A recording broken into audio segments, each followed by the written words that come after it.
What's up, everybody? Good morning and a very happy Friday, TGIF. Right? DK Show coming to you from the TDS Sports Talk Studios this morning. Thanks for making us a part of your start. If you are up and at it and rolling here this morning, whether you are listening on the radio dials of 105.1 FM, 790 AM, streaming us up online at WAYYradio.com. You've got the video stream on YouTube. Don't forget to click that follow, subscribe button on there too. Also, we've got the app.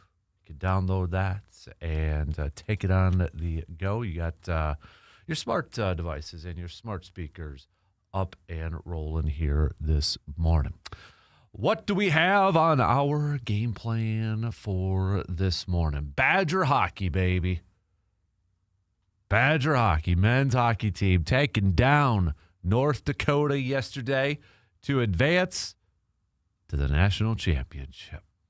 2-1 victory for Wisconsin, where they will take on Denver, who knocked out Michigan in double overtime last night. So that sets up for Badger hockey to potentially win the national championship on Saturday and sweep Division I national championship hockey. How about that? Women's team, we already know won. Can the men's team follow suit and capture that national championship? A few of you already reached out and said you've already got tickets. You're boarding a plane and heading to Vegas, and you're going to be taking that game on in. So what a season for this Badger hockey team, right? Just kind of some ebbs and flows, ups and downs, and here we are, national championship potentially for the Badger men's hockey team. So we got that on the dockets. We'll hit that up throughout the morning. Also, Brewers are going to be back in action starting tonight, as they will be back at the friendly confines of American Family Field, where they will be taking on the Washington Nationals. Chad Patrick going to be getting the start for the Crew. So we'll preview this game and preview this entire series throughout the morning here too. So, but Chad Patrick going to be making his third start on this season. And on the flip side, the Brewers are going to be going up against Jake Irvin, who so far this year in 2 games has pitched 9 innings, has struck out 11. He is 1-1, but he's coming off of a performance against the Dodgers where he suffered a loss, giving up 8 hits, 6 earned runs. But his first start of the season was against the Cubbies, where he did pick up a win, went 5 innings, and just 2 earned runs. So again, we'll take a look at this matchup, but also the entire series throughout this morning. So plenty of baseball talk, plenty of Brewers chat coming your way. The Milwaukee Bucks will be wrapping up their season tonight and tomorrow. Final home game tomorrow, final game of the season on Sunday, and Giannis has already been ruled out. For tonight's game. So we will not see him unless something drastically changes here. But he will has already been ruled out for tonight's game. So you got that going. So, but I think a lot of us Bucks fans probably just ready to wrap up this season, and let's get this offseason kind of over with and such here too. So, but we'll throw a little hoops chats into this too. Also, we've got local sports roundup. Brandon Berg, our good buddy, will be joining us, breaking everything down for our local sports roundup, brought to you by Carpet City Flooring Center. Obviously, a lot on the prep side of things with baseball and softball underway, track and field, soccer, golf, tennis. I mean, a lot is going on right now. Also, Blue Gold wise, we'll talk some softball as we get set for WIAC play. Baseball here too. Tennis for the Blue Golds. Stout, UW Stout also in action. So we'll cover it all for our local sports roundup. Again, brought to you by Carpet City Flooring Center. We're going to catch up with the good doc, Dr. Austin Crow, Chippewa Valley Orthopedics and Sports Medicine, coming up just under an hour from now. just past 7 o'clock here this morning for our Inside the Training Room segment. Also, we've got Cream of the Crop. We'll do some AJM Automotive, Pump the Brakes, or Full Throttle a little bit later on here, too. We are 2 weeks away from my favorite day of the NFL Draft, Round 2, Day 2. So, yeah, we'll take a look at some of the latest and greatest in terms of who's visiting the Packers, top 30 visits, latest rumors, rumblings, and all that sort of stuff. You know, sometimes we usually hear about, maybe some potential trade-ups and that, but I don't know, it kind of feels pretty darn quiet. But maybe there will be a team on draft day that will surprise, kind of like the Jaguars last year, trading up to get Travis Hunter and such. So, but we'll throw a little NFL draft talk in here, too, as we are just, again, 2 weeks away from my favorite day, Day 2, which is rounds 2 and 3. So, but we got that, and then, hey, it's an open house party here this morning on a Friday morning as we get set for the weekend. So wherever else the conversation may lead us to. Am I right? Yeah, that's what I thought. So, all right, let's get things rocking and rolling here this morning, shall we? Let's get things started off here. We'll talk some hockey with the Badger men's hockey team. Picking up the win yesterday. Going to be going up against a Denver team that was in a battle against Michigan. Double overtime victory for Denver. So here we are.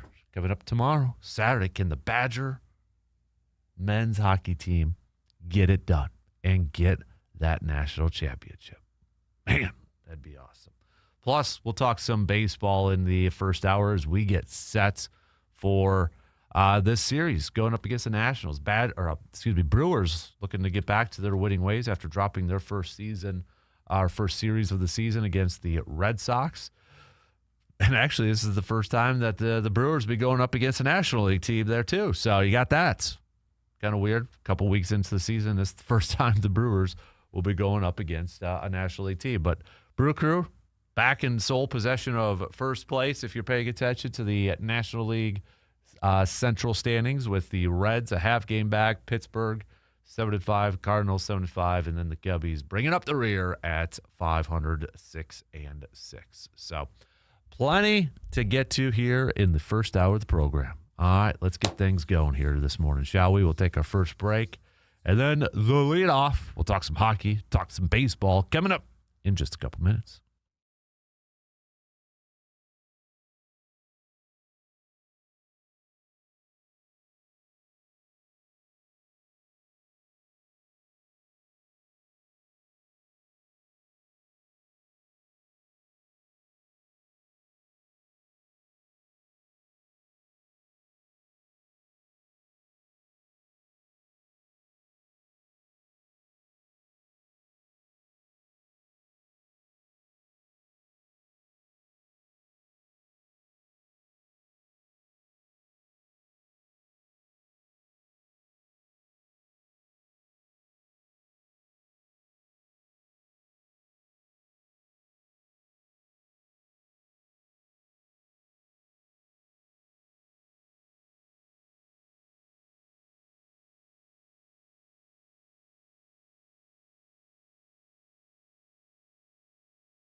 spring and summer, well, then you need to head on over to the VFW Post 305, Eau Claire's go-to spot to relax, grab a drink, and enjoy the moment. Inside, it's a great place to meet up with friends, but when the weather warms up, it's all about that patio.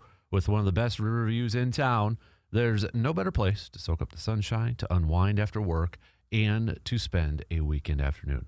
Cold beverages, great people, and a view that you can't beat. That's VFW Post 305 in Eau Claire, your spot to hang out this season.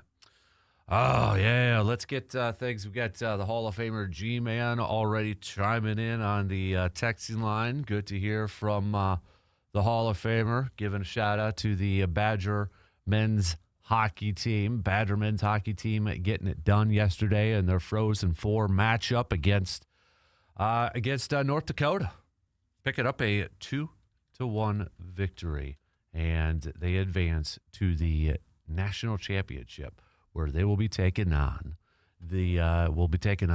Denver. So Denver defeating Michigan in double OT. Wisconsin putting up 2 goals early on in the first period. It's like, all right, here we go. Well, after that, but I mean, some stellar defense. North Dakota making it a little bit closer, putting up that goal in the third period. But Wisconsin, with their fast starts, able to take down the second overall seed and move on to that national championship game. Wisconsin had 37 shots compared to North Dakota's 22. So Wisconsin definitely being uber aggressive on the ice last night, but maybe a little bit of advantage for Wisconsin, and maybe this is just kind of some wishful thinking or hopeful thinking and such. But you've got Wisconsin now going to be going up against a Denver team that, again, went to double overtime against the top-seeded Michigan Wolverines to pick up that victory. So maybe a little bit tired, maybe a little bit of weak legs, possibly. So we'll see. But nonetheless, what a fantastic game for Wisconsin yesterday to get that W and advance to the national championship game. And to kind of, obviously season's not over with and such, but you look at this Badger season for this men's team. Go back to the beginning where, there were some questions like, okay, what's this team going to look like after year 2 of the Mike Hastings era, year 1 of the Mike Hastings era? It did surpass a ton of expectations. Like, oh, dang, all right. And then year 2 probably came in with some super high expectations, and, well, it didn't live up to that, which left a lot of fans disappointed. But let's remember, too, they also lost a lot of talent, right? They lost a lot of players. So there were some questions heading into year 3. What was this going to look like? Well, they started off pretty decent to open up the season.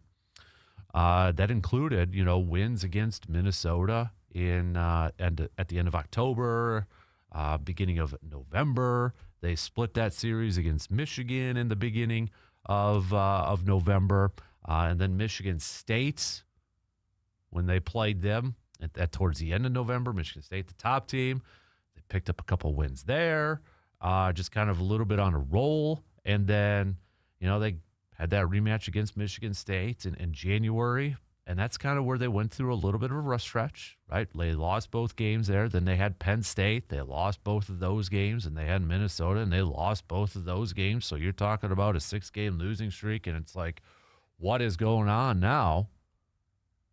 And then they get to the end of February. They split against Michigan. They pick up a couple wins against 6th-ranked Penn State. It's like, all right, they got the mojo back, and then it's an early exit in the Big Ten tournament, a 1-7 loss to Ohio State. It's like, what's going on here? And then they get, obviously, to the tournament. They beat Dartmouth. They beat Michigan State in OT in a nice comeback. They had to advance to the Frozen Four. They take down second-seeded North Dakota. And now here we are, getting set for the national championship. And it's just kind of been, ebbs and flows, ups and downs, all over the place a little bit here for this Badger men's hockey team. But nonetheless, an absolutely fantastic season, and hopefully we could put a nice big bow on this thing to put a cap on this awesome season. So I hope we open up Monday morning talking about another national championship for the Badger hockey program. That would be awesome. If you want to start to send your picks on over, obviously we're not going to do our picks until the 9 o'clock hour and such, but go for it, and you can send those on over. So we'll have more hockey talk throughout the morning here.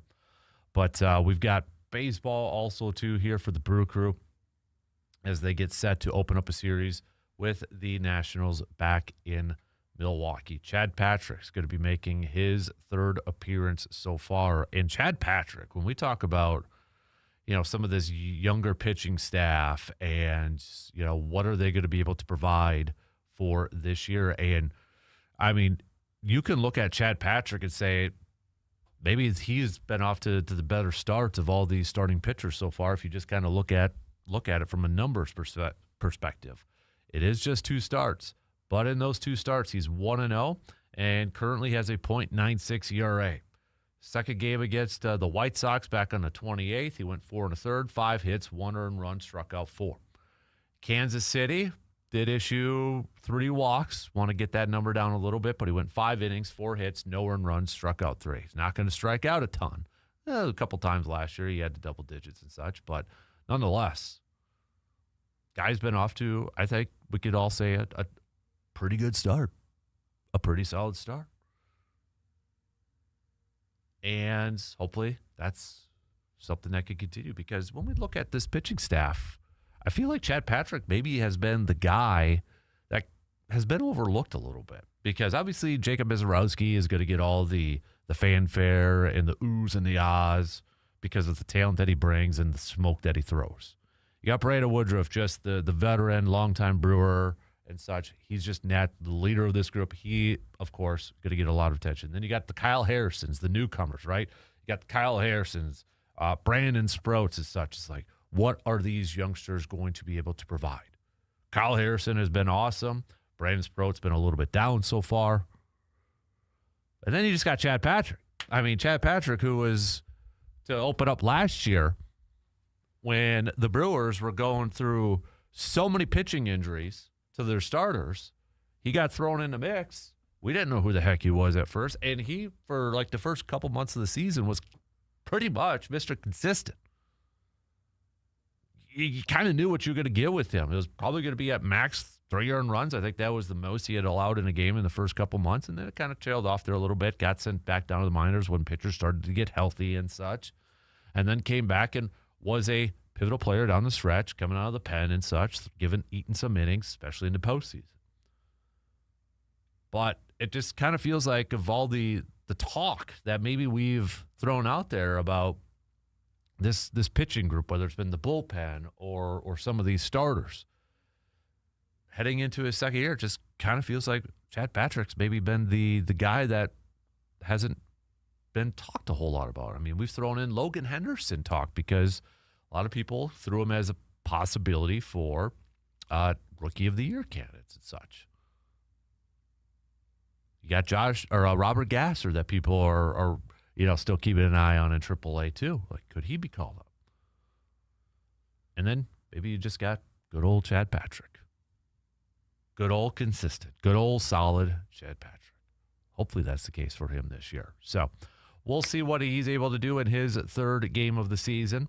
When you look at the matchups, the Nationals don't have any experience going up against him, so maybe that's a good thing. On the flip side, the Nationals are going to be throwing Jake Irvin, who is 1-1 in 2 games with an 8 ERA, 9 innings pitched, 11 strikeouts so far this season. And when you look at it from a Brewers perspective, their lineup has a little bit of experience. Few of them have quite a bit of experience and some solid success against Irvin. William Contreras, for example, has 2 dingers, 2 home runs against him in 14 career at-bats, 5 RBIs. He's hitting .286 with an OPS of a 1.230. Sal Frelick, 13 career at-bats. He's hitting .385 against him, .891 OPS. Christian Yelich has a home run and 11 career at-bats against him. He's hitting a whopping .545 at a 1.643 against the righty. And then Bryce Terang and 14 career at-bats. Not as high numbers as the players I just mentioned. .214 batting average at a .500 OPS. So, but those everybody else, you got Joey Ortiz who has 6 career at-bats. He's hitting .500. And everybody else kind of has just a couple ABs. Bowers has 5, and he's got a .286 OPS, but no average against him. So, but the mainstays, if you will, for this Brewers team, and Garrett Mitchell, 4 career bats, including a dinger. So, but the mainstays for the Brewers from the last couple of years are the ones that lead the pack in terms of experience going up against Irvin. But you look at this Nationals team, and obviously, the big thing when it comes to the Washington Nationals so far was kind of their starts of the season. Joey Wiemer, former friend, Joey Wiemer, off to that amazing start to begin the year. They had that start against the Cubbies and such.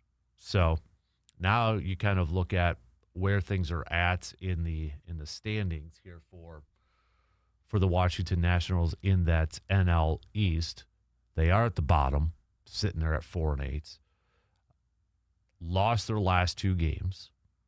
Offensively, if we look at some of the numbers here for the Washington Nationals, if we look at home runs, they're one of the best in all of Major League Baseball right now. They're tied for 3rd with 16 home runs. The only teams that are higher than them are the Dodgers at 21, the Braves have 17, and they're tied with the Astros with 16 home runs.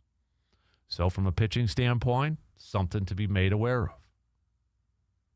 The long ball for the Washington Nationals. Other things, though, they are one of the league's best in terms of not striking out either. I mean, they're tied for the 5th fewest strikeouts so far, 99. Brewers are about middle of the pack. They're tied for they are 18th, it looks like, 108. So pretty patient at the plate as well. And then kind of looking at some other numbers here. They don't walk a ton. They've only got 44 walks, which compared to the Brewers, who are the second best at walks, they've got 62. So OPS-wise, Nationals offense, 3rd best with a 770. The only 2 teams better than them, Dodgers at 841 and the Astros at an 824. Slugging, you're looking at the Nationals 3rd best in the major leagues. Same 2 teams ahead of them, Dodgers, Astros.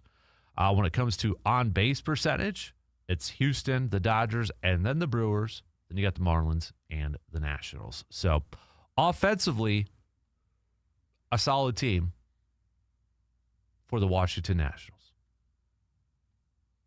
Now, pitching-wise, when it comes to the Nationals here, this is where the Brewers' offense has, I would say, a pretty significant advantage going up against them. Because if we look at opponents' batting average so far to begin this season, the Nationals are the highest. Their pitching staff, hitters are hitting 275. 275 against them.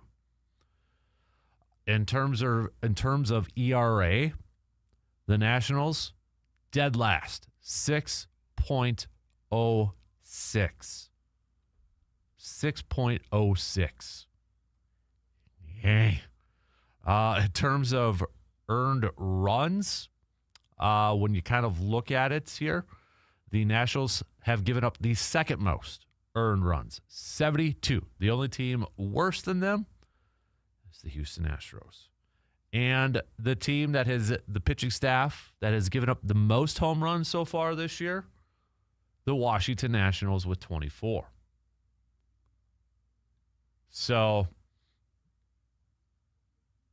and then just looking at strikeouts, they've struck out the 4th fewest batters too. The 3 teams that are worse than them, Tampa Bay, Arizona, and actually the Cardinals And just kind of looking at, they've given up the fourth most walks, tied for the fourth most walks. I throw that in there too because the Brewers are one of the league leaders in terms of walks and such. So, good offense from Washington. Putrid pitching staff so far from Washington. This is an opportunity for this Brewers offense that has been off to a really good start. Right? I mean, off to a very, very good start. This is an opportunity for them to put up some big numbers and kind of lead the charge a little bit. Because when you look at, still run differential, the Brewers are a plus 24. Teams that are better than them, Braves plus 34, Dodgers plus 34, Yankees are a plus 25, and that's it.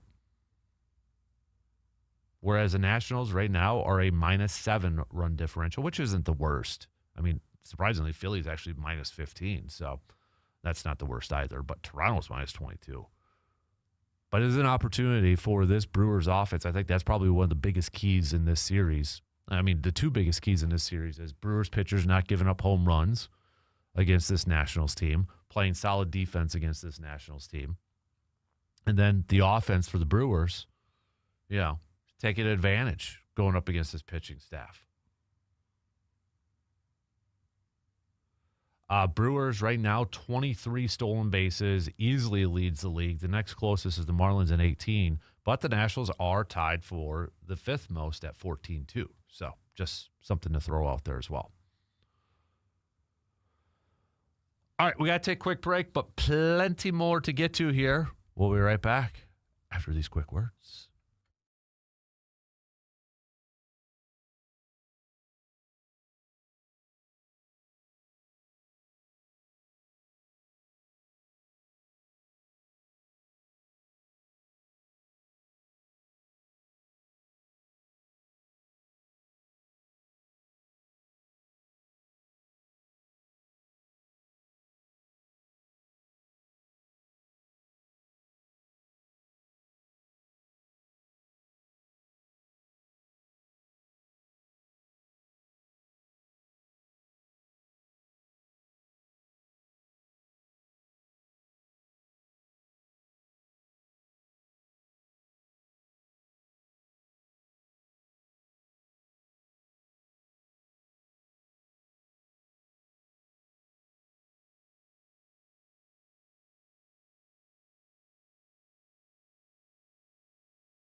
About $3.99 Hy-Vee Choice Reserve Bacon Wrapped Beef Sirloin Fillets, 3 for $5. Midwest Pork Boneless Loin Butterfly or America's Cut Chops. I mean, we're talking about some awesome deals if you want to get some of the grills out this weekend and fire it up. And I know weather-wise, temperature-wise, should be pretty darn good, right? And that's maybe talk a little bit of wet weather in that, but we're Wisconsin. That hasn't stopped us before. So otherwise, you've got, 388 party size Frito-Lay's chips on there, too. You've got $1.99 marinated, boneless, skinless chicken breasts, bacon-wrapped chicken grillers. Those chicken grillers are absolutely fantastic if you haven't tried them from Hy-Vee before. So, as always, don't forget to follow the Hy-Vee Facebook page because they'll have daily deals. They'll have sales going on for a couple days and such. Always want to be in the know of what's going on at Hy-Vee in Eau Claire. And don't forget, by shopping at Hy-Vee, you can also save some money at the gas pump with their fuel perks, too. So 2 birds, 1 stone, right? There you have it. Looks like we've got the Section 105 chat room up and rolling. Joe saying good morning. Let's go, Bucky. Barb saying good morning. Great hockey game yesterday. Zach is on there, too. We've got Zach and Matt saying good morning. And TGIF, guys, let's go. Good morning. And Brandon. Man, we got it rolling already on Section 105. I love this. Let's keep her going. Brandon saying good morning, Dano, and everybody in the chats. I agree, Matt. Let's crack a cold one and talk some sports ball. I might have to go grab one. I don't know. It is Friday. It's a little TGIF. It's a little open house party theme we're going to start doing here on Fridays. Little throwback TGIF / open house party on Fridays. So let's have some fun here this morning, shall we? We've got Tim in the Cooley region also on the Shoe Doctors bullpen line with a quick text saying, watched the Badgers game yesterday. Thought the penalty killing when it was 5-on-3 was huge momentum for the Badgers. I would agree with that, too. So, do you think it's an advantage for the Badgers, for this Badger men's hockey team, going up against a Denver team that had to go double overtime against Michigan? Yes, they have the off day today, so it's not like an immediate game and such, but a little wear and tear, possibly, hopefully, maybe. Yeah, no? Fingers crossed. I think it's cool. I actually got a couple messages from listeners and such that they bought tickets for the national championship. They got their plane tickets, and they're going down over there. After yesterday's game, got a couple messages on social media saying they're heading down to Vegas to take in the game, to go with the game. So I love it. That's what sports is all about, right? Man. Bring back the W, though. Okay, everybody going, just bring back that win, and let's get another national championship win, too, for Wisconsin. We had day 1 of the Masters yesterday. So we had two-way tie. And shout out, I don't have a name for the texter, but they got to be feeling pretty good because they went with Sam Burns. And Sam Burns right now is tied for first place, tied on top of the leaderboard with Rory McIlroy. Both are at 5 under par through day 1. So, but day 2 is today underway and such. So, how you feeling about your predictions, everybody? My guy, Xander Schauffele, he's 2 under, so he's 3 back. I'm feeling good, feeling confident and such. But Bryson DeChambeau, who I think was probably our most popular pick when we asked for picks for the Masters, he's tied for 56 right now. He's 4 over par. 4 over par, so not a great start. He's gonna have to do something, pretty solid to get back into contention here today. So, but I guess if you got any thoughts and such from day 1 of the Masters, send them on over too. All right, I want you guys and gals to join in on the convo here this morning. So, especially when it's Vegas, Wisconsin travels very well. I have not been to Vegas. Don't know what it's like. See a lot of pictures, but I'm not quite sure. Couldn't tell you, man. Couldn't tell you. I got a couple more texts going back to the Brewers here on that Shoe Doctors bullpen line. Ben saying, I agree. I think Chad Patrick has been kind of overlooked this year, but I think he has the possibility to be the most consistent starter for this Brewers team this year. Doesn't do anything really flashy, just goes out there and wins. He does kind of remind me a little bit of Brandon Woodruff, but maybe not with the strikeout numbers. Another texter, Jake, coming in here. I think this is going to be an opportunity for this Brewers offense to bounce back from a poor showing against the Boston Red Sox to really put up some big numbers against this Washington Nationals pitching staff. At least I hope so. Let's be aggressive and let's put up some crooked numbers early and often in this 3-game series. I agree. I think this is a heck of an opportunity for this Brewers offense. You know, you look at coming off of a game against the Boston Red Sox where they were scoreless, just 4 hits. You know, before that, game 2 of that series, it was against Garrett Rochette and such, just 2 runs, but maybe a chance for these guys to put up some good numbers, to ride that momentum that we've seen from Yelich so far to begin this season. Contreras, Terang, hopefully he's back in the lineup, and hopefully that ankle tendonitis isn't bothering him too much, so he could still be effective at the plate and such. But yeah, I'm excited to see this offense hopefully kind of tee off against this Nationals squad. If you're looking at the rest of the rest of the starts, just blanking on what I was trying to say there. But if you're looking at the rest of the starts and how it's going to work out here for the Brew Crew. So we know Chad Patrick is getting the start today. And, yeah, he would have normally, and it was his turn in rotation the other day against that series finale against Boston, but because of the doubleheader last Saturday, technically was on short rest. So Saturday, it's going to be Kyle Harrison, the lefty. I'm excited to see Kyle Harrison with his 3rd start. I think he's had a solid start to the season, too. And then Brandon Woodruff on Sunday.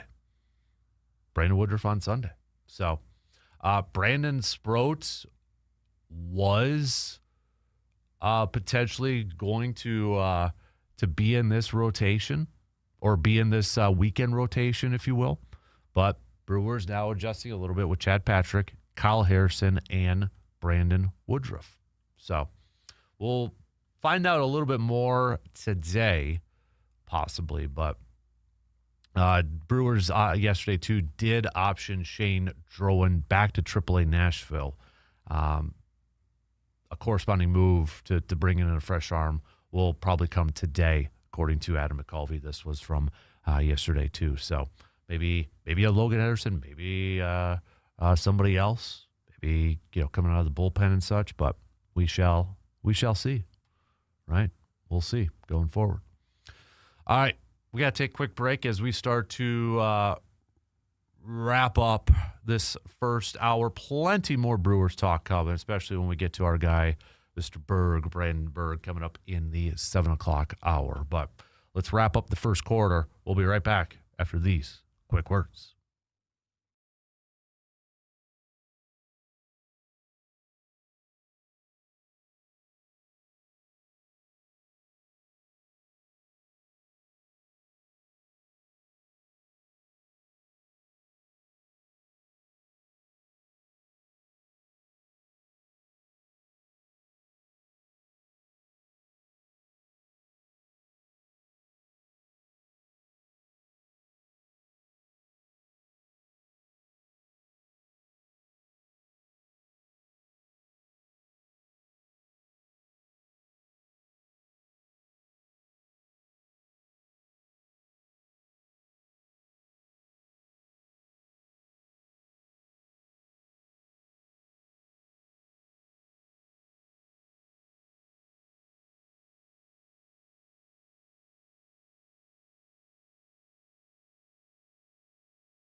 As the fields come back to life, it's time for spring sports in the Chippewa Valley. Whether you're stepping up to the plate or hitting the track or getting back on the field, make sure that your body is ready to perform.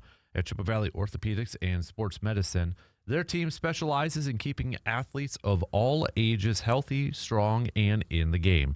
From injury prevention to expert care and recovery, they've got you covered every step of the season. Don't let pain keep you on the sidelines, peeps. Get back at the game with confidence. Chippewa Valley Orthopedics and Sports Medicine, helping you move better, play stronger, and staying in the game.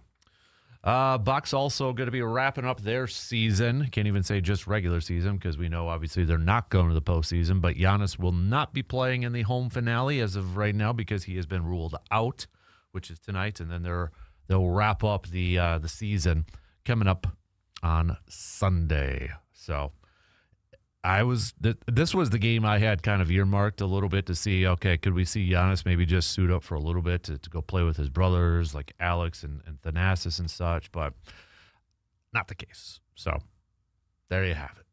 Right now, unless something completely changes, Giannis will not be suiting up again for the Milwaukee Bucks this year. Now, does that mean he will not be suiting up for the Bucks ever again? That's the big question, and I think we're all just ready to get to this offseason and get through the playoffs and figure this thing out, right? Trying to figure this thing out so we can maybe stop talking about it all the time. But it's going to be the biggest topic of conversation throughout the entire NBA offseason. So we'll talk more about this coming up a little bit later on. We've got our local sports roundup brought to you by Carpet City Flooring Center. Lots to catch up on with Mr. Brandon Berg. We'll get to that probably in the 8 o'clock hour, along with our AJM Automotive Pump the Brakes Full Throttle. Got a little cream of the crop coming up in about, let's say, 10 minutes. We'll catch up with our doc, Dr. Austin Crow, Chippewa Valley Orthopedics and Sports Medicine, for a little inside the trading room. We'll get his thoughts on Bryce Terang and his tendonitis issue that he's dealing with right now in that ankle. Is that something that could be that maybe he's got to deal with throughout the rest of the season? How could it impact him? Maybe more so from a base stealing standpoint and such. But we'll go through that and a whole lot more with Dr. Austin Crow coming up, let's say about 10 minutes, just past the 7 o'clock hour here this morning. So keep your comments, your analysis, your thoughts coming. You can hit us up on that Shoe Doctors bullpen line, 715-830-1912, or on the chat here. We'll wrap it up with a couple minutes left with Morgan. Good morning, Morgan. Hey, Kasper. Have you seen the new uniforms that Brewers are going to wear tonight? Oh, yeah. Do you like them? Yeah. Okay. I want a hat. Okay. But I don't want to spend $50. Let's see. Why are hats? Okay, I'm going to say this. We went to the opener. There is nothing that you would buy, like, from the pro shop and stuff there. There is probably nothing under $50. I know. That is a little ridiculous right now. I mean, when did that happen? Because we're talking about this, like, with concert T-shirts and stuff, too. When 30 is the new norm, and that's, like, low end, and then it just goes up from there, and hoodies are 50 and up. Yeah. It's like, what the heck happened? Yeah. And I when it comes to a baseball hat, I have to have the actual fitted hat. You can't do, the little snappy snap in the back? I don't mind snapback hats. I wear them. It's just a baseball hat's got to be fitted. Okay, got it. Because that's what the players wear, so I got to have the fitted. Now, if you're doing the the uniform draw, let's go Brewers only, since we're kind of crunched on time. Do you have a favorite era? Because I like the old, kind of like that lighter blue glove. The baby blue? Yeah, I kind of like that one. Mm-hmm. I'm not such a big fan of, like, the wheat that came out later with the navy that had, like, the wheat stock there. That was not my favorite. Do you have a favorite era Brewers? It's probably that baby blue one. Yeah. I have a Robin Yount one of the baby blues. Oh, do you? Nice. Yeah, that was probably my favorite, too. Yeah. What do you think is the ugliest uniform in, let's say, the MLB right now? Ooh. Because baseball season's on the mind. Ooh. Man, I'm going to have to think about that for a little bit. Because this is a question I always bring up. Is it acceptable to wear a hat of another team if you're not a fan of them? Because it just looks good. Like, I like the Blue Jays look and I like Baltimore's look. Okay. But I'm not a fan of them. Yeah, I think it's fine to wear them. I don't know. As long as you're not and not a fan. Like if you actively didn't like the team, you couldn't wear I can't wear Cubs. That's just Yankees. Yeah. Can't do it. But, Red Sox all day long. But I would call myself a fan after living, in Boston and stuff. But when it comes to some uniforms, I do like some of them are just sharper than others, period. But who do you think has the most Uggo uniform right now? Here's the thing, and you're a fashionista. I think I know the answer to this. I'm not a fashionista. Can you wear a jersey and a hat that don't match teams? Like, can you wear a Jays hat and a Brewers jersey? No. Okay. Hard no. Hard and immediate no. Unless it's like the same player and you're just representing both their teams. Okay, like you could do Favre, Jets, and Packers. Yeah, but I wouldn't do that. That's Nobody would. It's sacrilege. Yeah. But in theory. Yeah. Okay, ugliest jerseys in the MLB. Make the call. Timed out. Oh, weak.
All right, here we go. Second quarter coming your way as we are inching closer and closer to the weekends. Thanks for hanging out with us and making us part of your starts. The chat is just rocking and rolling here this morning on the Section 105 chat, so join in on the conversation over there. But otherwise, you could hit us up on that Shoe Doctor's bullpen line with a quick text at 715-830-1912.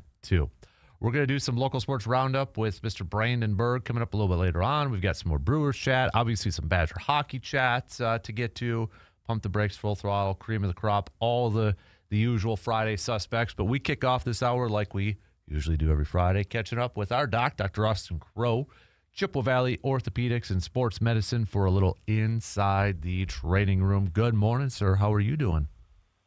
I'm doing fantastic. Attaboy. Hey, I want to start off a little baseball with Brewers' Bryce Terang.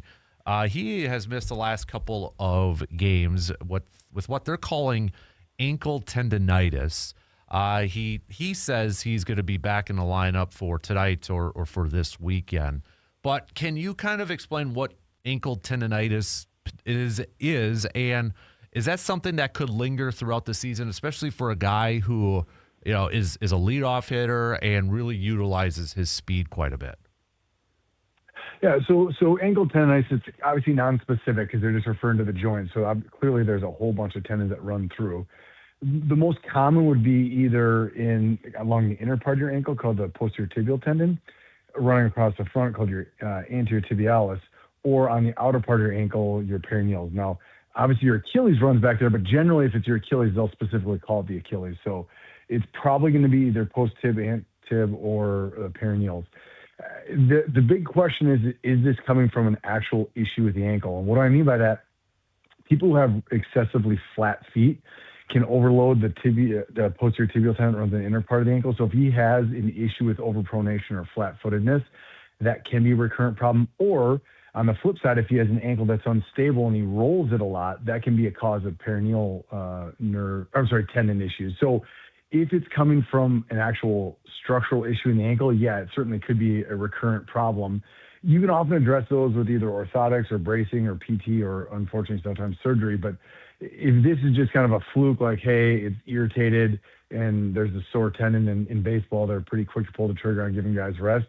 If it's nothing like it's significant, then it should be something that goes away quickly. So I guess that's kind of a nebulous answer, but the answer is it could be if it's related to a structural problem. If not, I expect it to kind of go away and not be an issue again.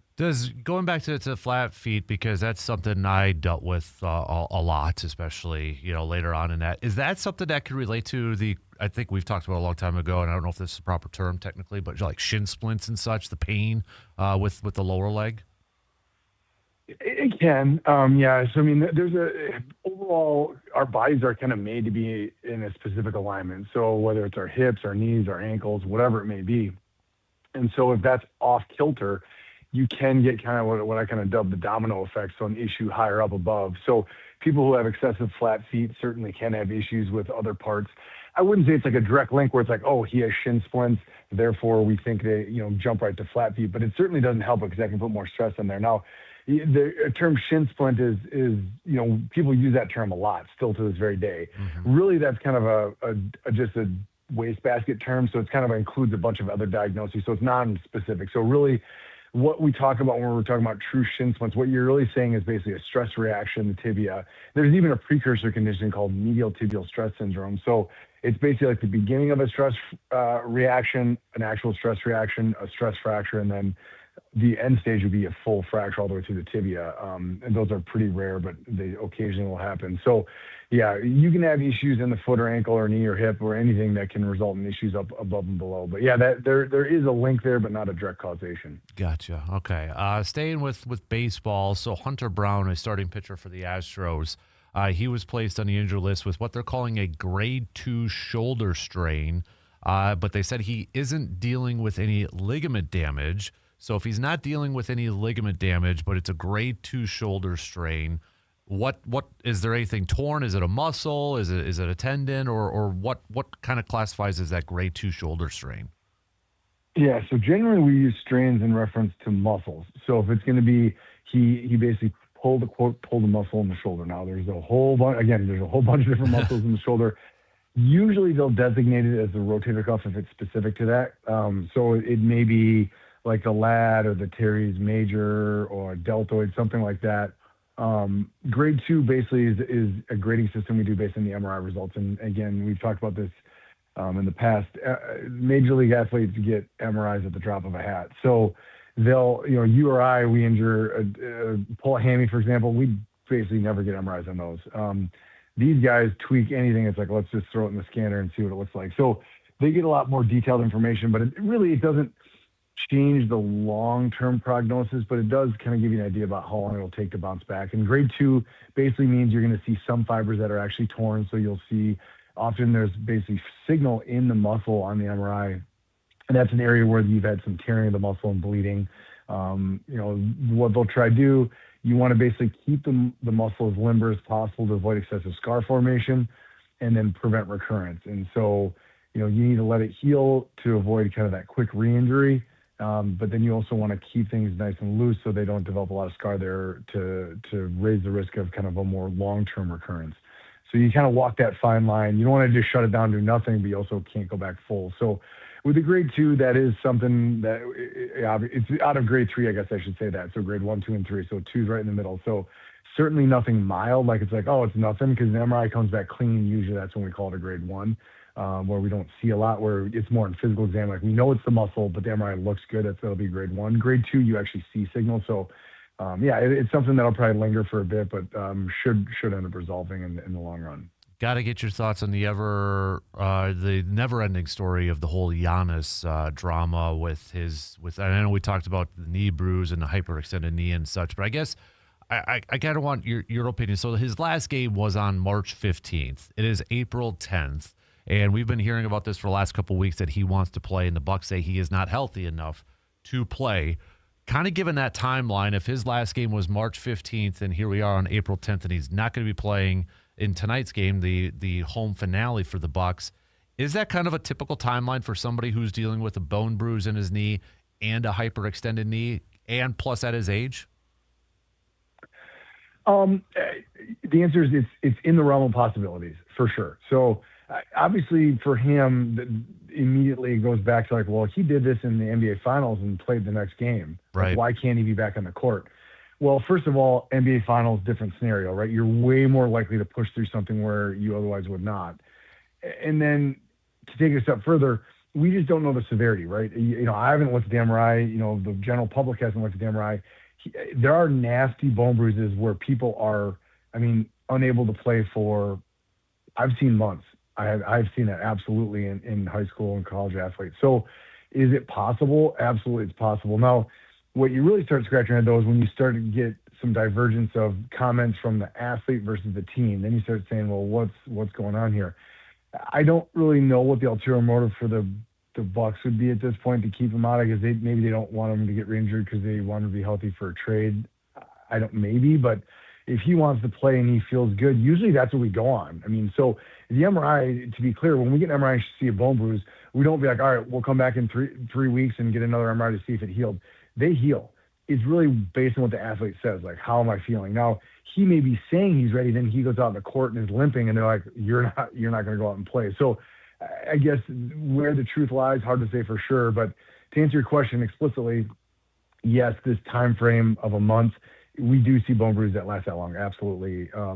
Whether it's some gamesmanship beyond that, well, that's hard to say for sure. Right, yeah, and I think that's where it's, a lot of people are kind of going back to that NBA Finals, and we talked about that a few years ago, where that looked like a very potentially gruesome knee injury, yeah. And I think he only missed a couple games and came back, but you're right, it's the NBA Finals. Plus, he was like 4 or 5 years younger at that point, too. Yep. So. Yeah, that all plays a role. And, that one certainly looked bad. I think we talked maybe even that night, yeah. You and I was like, I think that's a significant ligament injury. Obviously, I was wrong, which was great news for him, but that one looked bad. But sometimes injuries can look fairly benign. Sometimes you'll see someone's knee just kind of do a funny little buckle, and you're like, that's probably nothing too bad, and bam, they tear their ACL. Or something shifts and they just get a really bad bone bruise. So, just what it looks like isn't always corollary. I mean, there is usually some correlation with it, but it's not always a direct like, oh, it looked bad, it is bad, or vice versa. So, it's hard to say for sure. I gotta bring this up. I know it's been a couple of weeks and such, and I know he didn't suffer an injury, but I mean, one of the more popular athletes I think you and I have talked about it since we've been doing this segment has been Tiger Woods, and obviously in another vehicle accident and such, and he's taken some time to try to get healthy and such, but I mean, it sounds like he was on a bunch of painkillers. I mean, you and I have talked about it for all the different medals he has and what he has put his body through.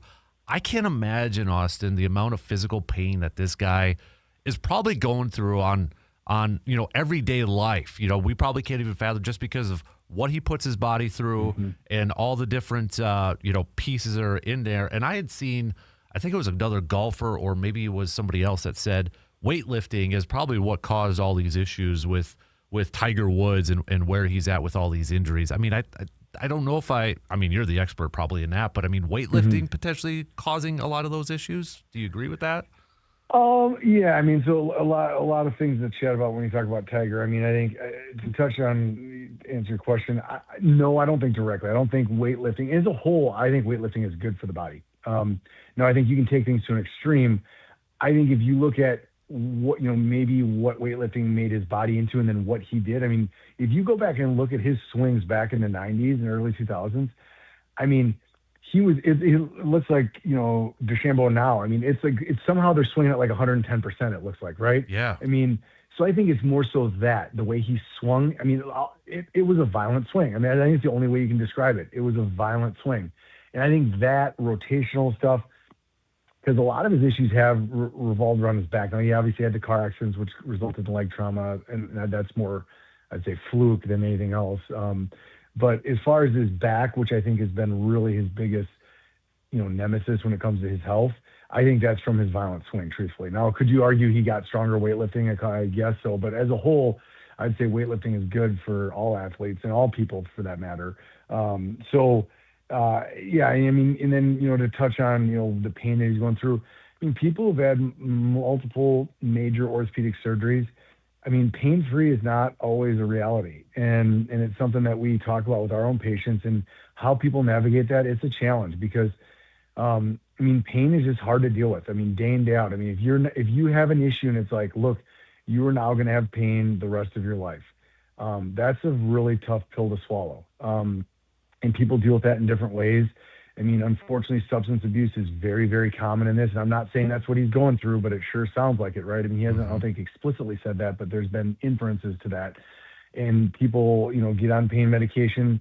We know that on the whole, opioids for long-term pain relief are bad because you run into all sorts of problems, including things like this. He has not had his day in court yet, so we can't say definitively whether he was on an opioid or whether he was on a benzo or whether he was, it sounds like the only thing we know for sure, I believe he had no alcohol in the system. I think they have come out and said that. Right. But was he on a different drug? It's possible. And I mean, that may be something that he's been prescribed and that he can legally take. Now, you're not supposed to drive on that, and that's where things can get a little fuzzy. But I mean, it's a challenge to look at, how people navigate that chronic pain. And I mean, with his injuries, I would guarantee you he's got some level of pain at all times, and it could be quite severe. I mean, he had his leg trauma that he came back from, the fractures and then ultimately a fusion. I mean, those things just don't always come back at 100%, even when the surgeries go great.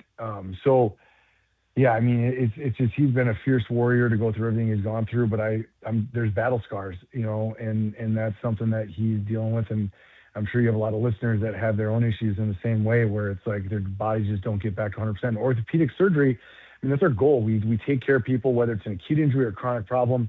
Our goal is to get people as much pain relief and as much functionality as we can. But I'd love to say we always hit the mark, and the answer is we don't. And so it does leave people with issues. And it's just your heart goes out to a guy like that who's put his body on the line and what he's done, and to see what he's going through. So hopefully he can get better raps on that. And if it ends up being an issue with opioid addiction, prescription ones, it'd be great to see him get off of those and find some other things that can help get him through it. But then at the end of the day, it's like, look, he still is going to be battling the pain. So how do you navigate that? And then that's a hard problem. So it's going to be an ongoing thing for him, and hopefully he lands on his feet and does what Tiger always does, which is surprise us with comebacks. Right, yeah, and it was actually a golf commentator, Chambly, Brandon, is it Brandon or Brandel Chambly said, and I don't know if this is necessarily accurate, he said, quote, he traded speed for strength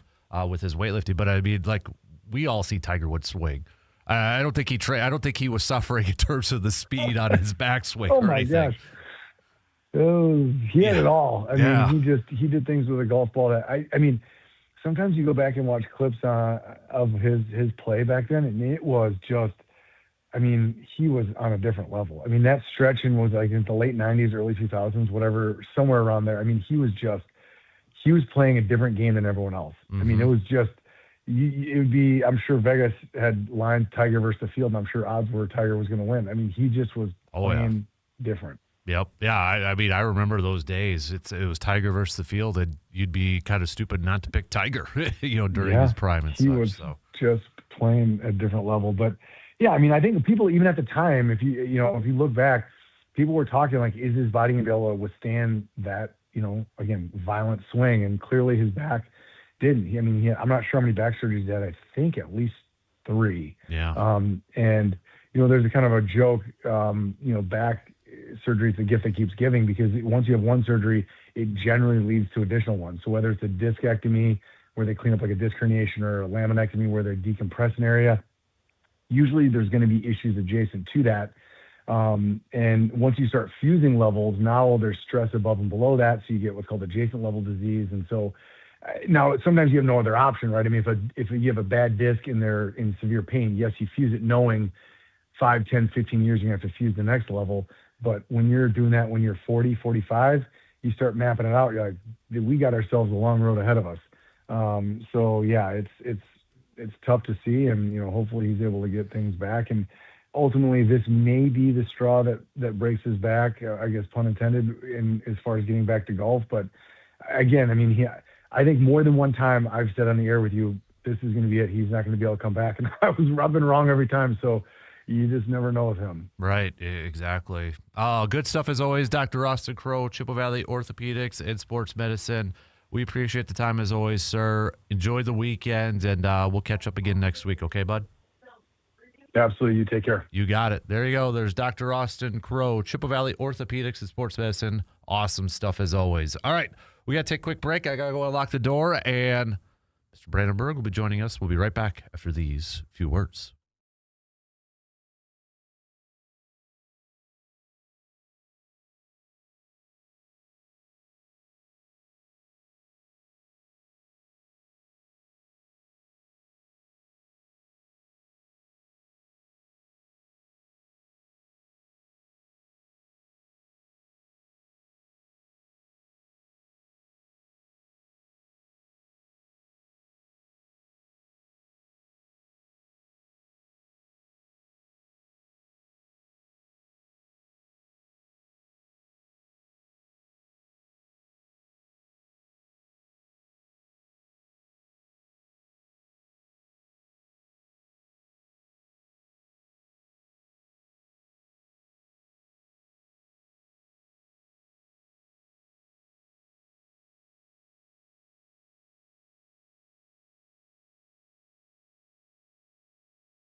I don't know if I can say it's my favorite song of all time. Okay. It's definitely up there, though. Favorite karaoke song of all time is your go-to karaoke? Oh, probably. That I could probably say. Yeah.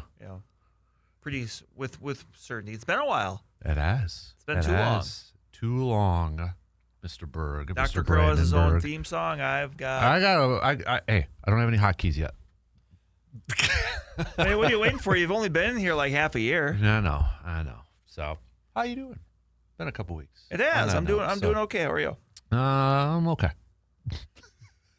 Oh man, we got lots to catch up on, but thanks for hanging out. I appreciate it, man. Where do we want to start off? How should we? It's a Friday. It is. It's a TGIF. It's an open house party. I would say it's a unique time of the year. I feel like it's kind of wrap it up at our favorite time of the year. Well, because we got the draft in a couple weeks. I feel like that's the end cap. Kind of. And then we get into we just wrapped up the NCAA tournaments for basketball this week. We got hockey tomorrow, but still, like Masters this weekend, baseball's kind of feel like, I mean, it's definitely within the full swing, but like, once you get past opening day, it takes a little bit to kind of settle into that rhythm of like, okay, baseball is, pretty much every day, usually about 6 days a week this time of year, but. That light turned on for you. You look bright right now. You can't even tell your face. Am I glowing? You are like glowing. It's kind of freaking me out a little bit. So, I don't know. You are so bright you can't even see your face. Maybe that's good. Maybe that just means are you saying I need to get a little bit tanned? Am I just kind of washing my face out? Or I don't know. Or maybe it's just the angle of everything. That could now. be. But Matt wants to know, do you know about the radio station in Africa that plays that song 24 nonstop? No. 24/7 nonstop. No. I know the radio station in California, I don't know if they still do this, but once a year for 24 hours in a row, they will play Nelly's Hot in Here. Just over and over and over. Usually it's in the summer. Why that song? Just because? Why not? Okay. All right. Why not? Just when you think I guess it's probably better than the Cisco song that I yeah. don't know if I should say because there's children living. I mean, just when you think you're done, boom. Suddenly it's Hot in Here all over again. Mm-hmm. So, on that note, Brandon. On that note, let's talk a little more hockey. How about the Badger men's hockey team? Yeah, it wasn't the men's basketball team. I can tell you that. No. So, this has been how would you describe this year for this men's hockey team, third year Mike Casey's? Because it started off like, oh, awesome. Then they went through that losing streak. Mm-hmm. Then they kind of bounced back. And then an early exit in the Big Ten tournament. Now, here we are. Remember, after they lost the Big Ten tournament, it was kind of a question of like, well, are they going to be in? Like, there was a route where it's like, okay, people thought like, okay, they should be in, but it's like, yeah, but if this happens, then they won't, just because of just with the way the pecking order would have worked. But right. So I think it was one of those things where they were, a team that went into the tourney, and in some ways I would compare it to maybe like a Wisconsin for men's basketball, or Tennessee's the other kind of version of that, where it's like, are they that team from that major conference that could be either end of the spectrum? Mm-hmm. Be that team that Tennessee in men's basketball made it to the Elite Eight as like a 6 seed, I think it was, or 7, whatever it was. Or could they be done right away? And we kind of saw the duality of man there between the duality of man between those two teams in basketball. But obviously the Badgers they're tested. They had wins over highly ranked teams, kind of like the men's basketball team. But it was clicking at the right time. And I think even though maybe they weren't entering the postseason kind of clicking on all cylinders, that was still a team, and Mike Hastings leading the way as a coach, that was very confident that like, hey, I know it didn't exactly click for us down the stretch, but we still believe in what we've got here, and that belief has been proven valid. Mm-hmm. Right. Yeah.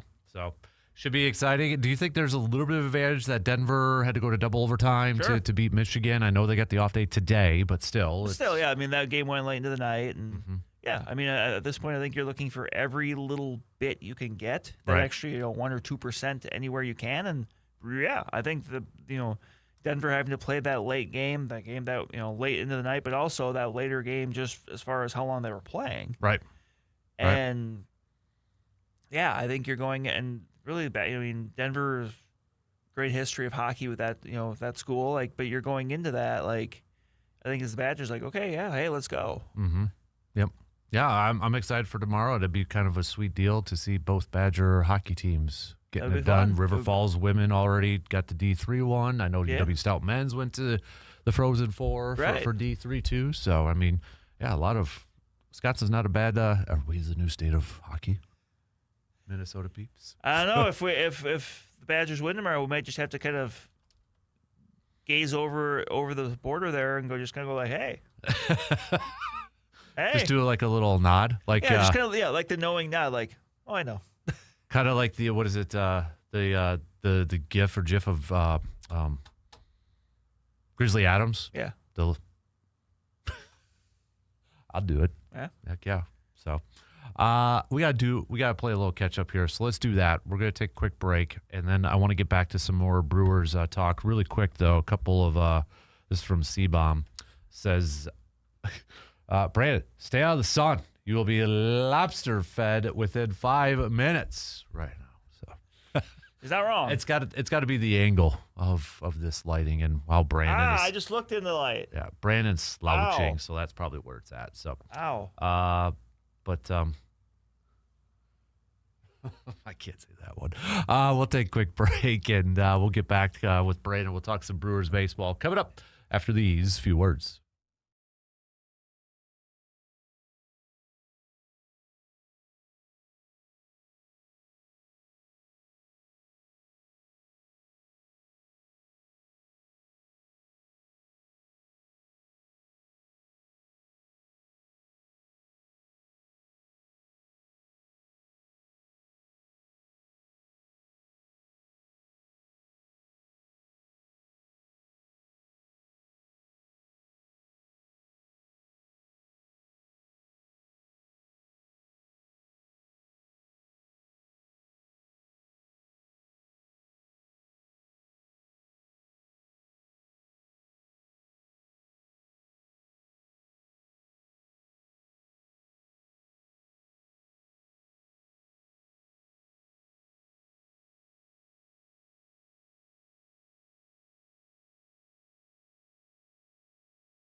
Got into Mike's Star Market and stock up for game day the right way. From a fresh and wide variety of flavorful brats to they've got everything you need to fire up the grill and feed the whole crew. Whether you're tailgating or maybe doing some backyard grilling or catching the game at home, nothing says baseball like brats on the grill. Make every pitch, every inning, and every bite count. Mike's Star Market in Eau Claire, your home for brat season. This is my only chance where I could play like bangers like that because they won't let me on the other radio stations and play 90s and 2000s songs. Should sweet talk Luke a little bit. I tried, but no. I might just, whatever. I'll do it on my own show then. So, but I just saw this. I got to bring it up because everybody, I think in our age group, loved getting an East Bay catalog. I didn't know they're coming out. The founders are coming out with a book that drops next week. Ooh. The Book of East Bay, Two Friends and the Catalog that changed the sneaker business forever. I still remember, well, first of all, catalogs, I miss them. We still get some once in a while in that, but, the big old wish books for Christmas, East Bay, and then I remember looking at catalogs and circling, I want this jersey before the internets and, jerseys and starter jackets. Right, the internet is our catalog now. I know. But the East Bay, to look for the deals on those basketball sneakers. I think that's where I got my Dada black and gold chrome sneakers and the Dada Supremes. Oh, man. Those were the good old days. Did you order sneakers from East Bay, right? Possibly? I remember doing it through when I played basketball. Yeah. Yeah, because we had. Yep. Yeah, so. Man, those were the good I actually might still have my high school basketball shoes. I wish. But I don't, I think my feet are a little too big for them now, and there's zero tread left on the bottom, so it would basically look like me ice skating if I wore them and tried to run. Surveyor says, thanks a lot. I got whiplash now, so. Right? So what we're going to do on Fridays is an open house party, a little TGIF. We're going to play some banger music for the next 4 hours. Why not? Right? It's supposed to be fun. So, yeah, I'm gonna see if I can get that book in. Man, so many good memories of going through that thing. Just looking for the clearance stuff because couldn't afford some of the high price stuff on there. But man, is East Bay still a thing? I honestly don't know. Is it? I don't know either. Let me just see. I know obviously they had to go Champ Sports it goes to when I go to eastbay.com. Okay, so I think got bought. They were purchased, but I know it. Obviously they had a run, but then probably got a nice offer. And look, if you're starting a business kind of from the ground up, and you kind of get the chance to cash out and be good. Mm-hmm. Yep. So, all right, we've got some Brewers chat here this morning. So off day yesterday, they're back at it, taking on the Washington Nationals. Brewers coming off their first series loss against. I don't felt like they were kind of due at that point. Both teams maybe right, a little and then bit. I mean, they'll kind of going into especially the Wednesday game. It's like okay, obviously Bryce Trang is a little banged up, so they gave him the day off. They gave William Contreras a day off. Obviously there were some people kind of maybe a little miffed at the lineup that was thrown out there. I'm like, well, I mean, if you got to figure if those two are in the lineup and you're already without Jackson Churio and Andrew Vaughn, like that lineup is not going to exactly look great for that specific day. Right. Yeah. So, but they have an opportunity to go up against. Now the Nationals have a good offense, but their pitching is putrid so far at the beginning of this year. They got the legend Joey Wiemer.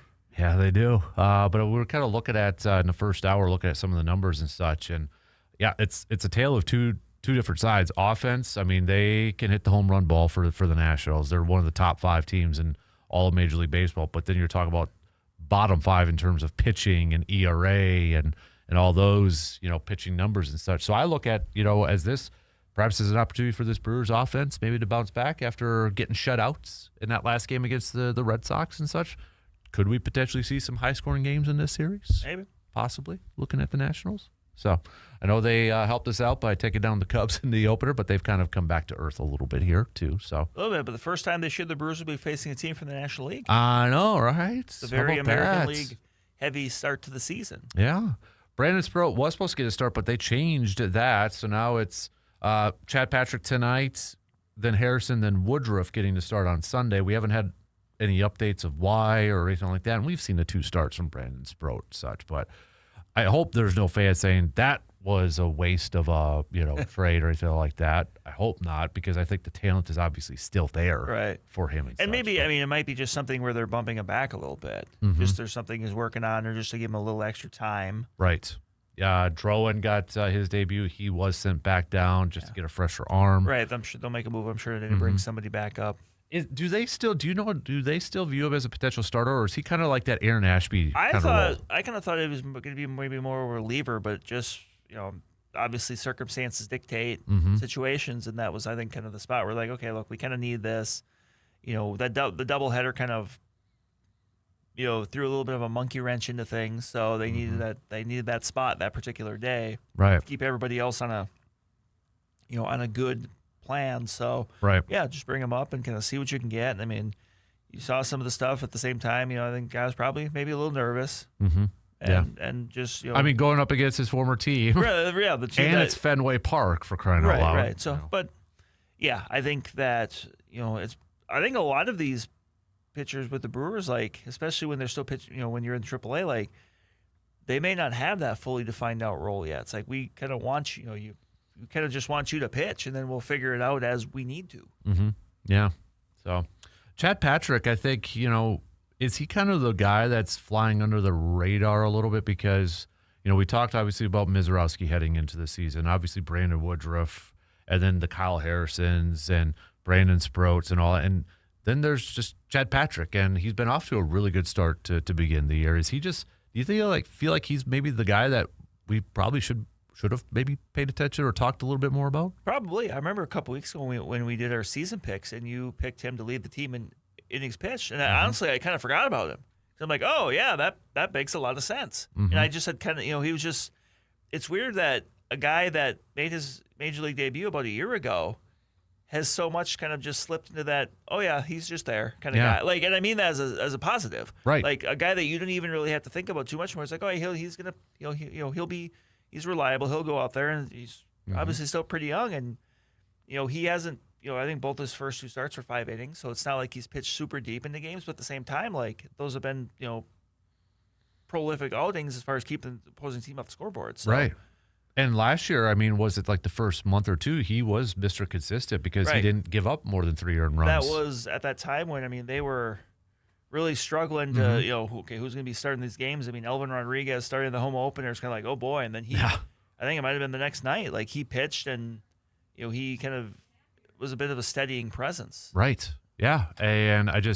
And then you look at what he did in the postseason. Obviously, Jacob, again, gets a lot of it, but Patrick was really solid in the postseason, too, for this team. So, no, I think you're right. It's not a negative thing that we're forgetting. It's just maybe we're not taking it for granted. It's just kind of that comfortable blanket, warm blanket, security blanket almost with him. So, offensively, within the first 2 weeks of the season, who's been the player that's maybe surprised you the most? Has it been Yelich with his numbers? Has it been, I know Terang missed the last couple games, but it seemed like he picked up where the WBC was off. I will throw a bone to Christian Yelich because last year he had a good year, but he kind of got off to a slow start, and it seems like he has gotten up to slow starts in the past, but not so much this year. And he's just looked really, I don't know, just really comfortable. If that makes sense. I mean, there's been some tough at bats against lefties, but that still, like, he just seems like he's in a good place, like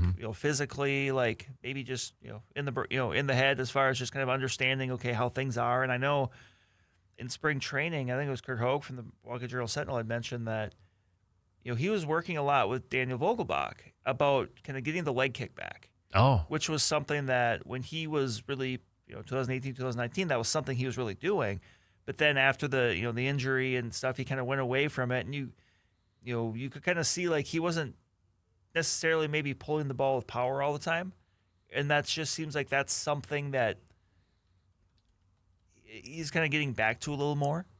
I mean, and look, let's put it this way: if Daniel Vogelbach does nothing else as a assistant hitting coach or whatever he is, but getting Christian Yelich to kind of get back to those old ways in some ways, like that's already worth it. It's so interesting to see the different baseball swings when you think about it and the mechanics that involve. Some players don't have a leg kick. Some do. and they're both successful. I think Yeah. of like Jim Edmonds' swing, Yeah. where there was like hardly any movement, just like the sway of the hips back, and Yep. or you got the dramatic leg kicks for some players. You got some people that really wind up, and Yeah, I mean, that's the beauty about baseball. It's kind of the same thing with pitching. Like, there are so many different ways to be successful. mm-hmm. It's not, well, you have to do it this one way or else you're kind of boned. Like, no, you can, you can do a lot of different ways. Yeah, it's because it and I got to imagine it makes it somewhat difficult on like hitting coaches and that because you got to adapt.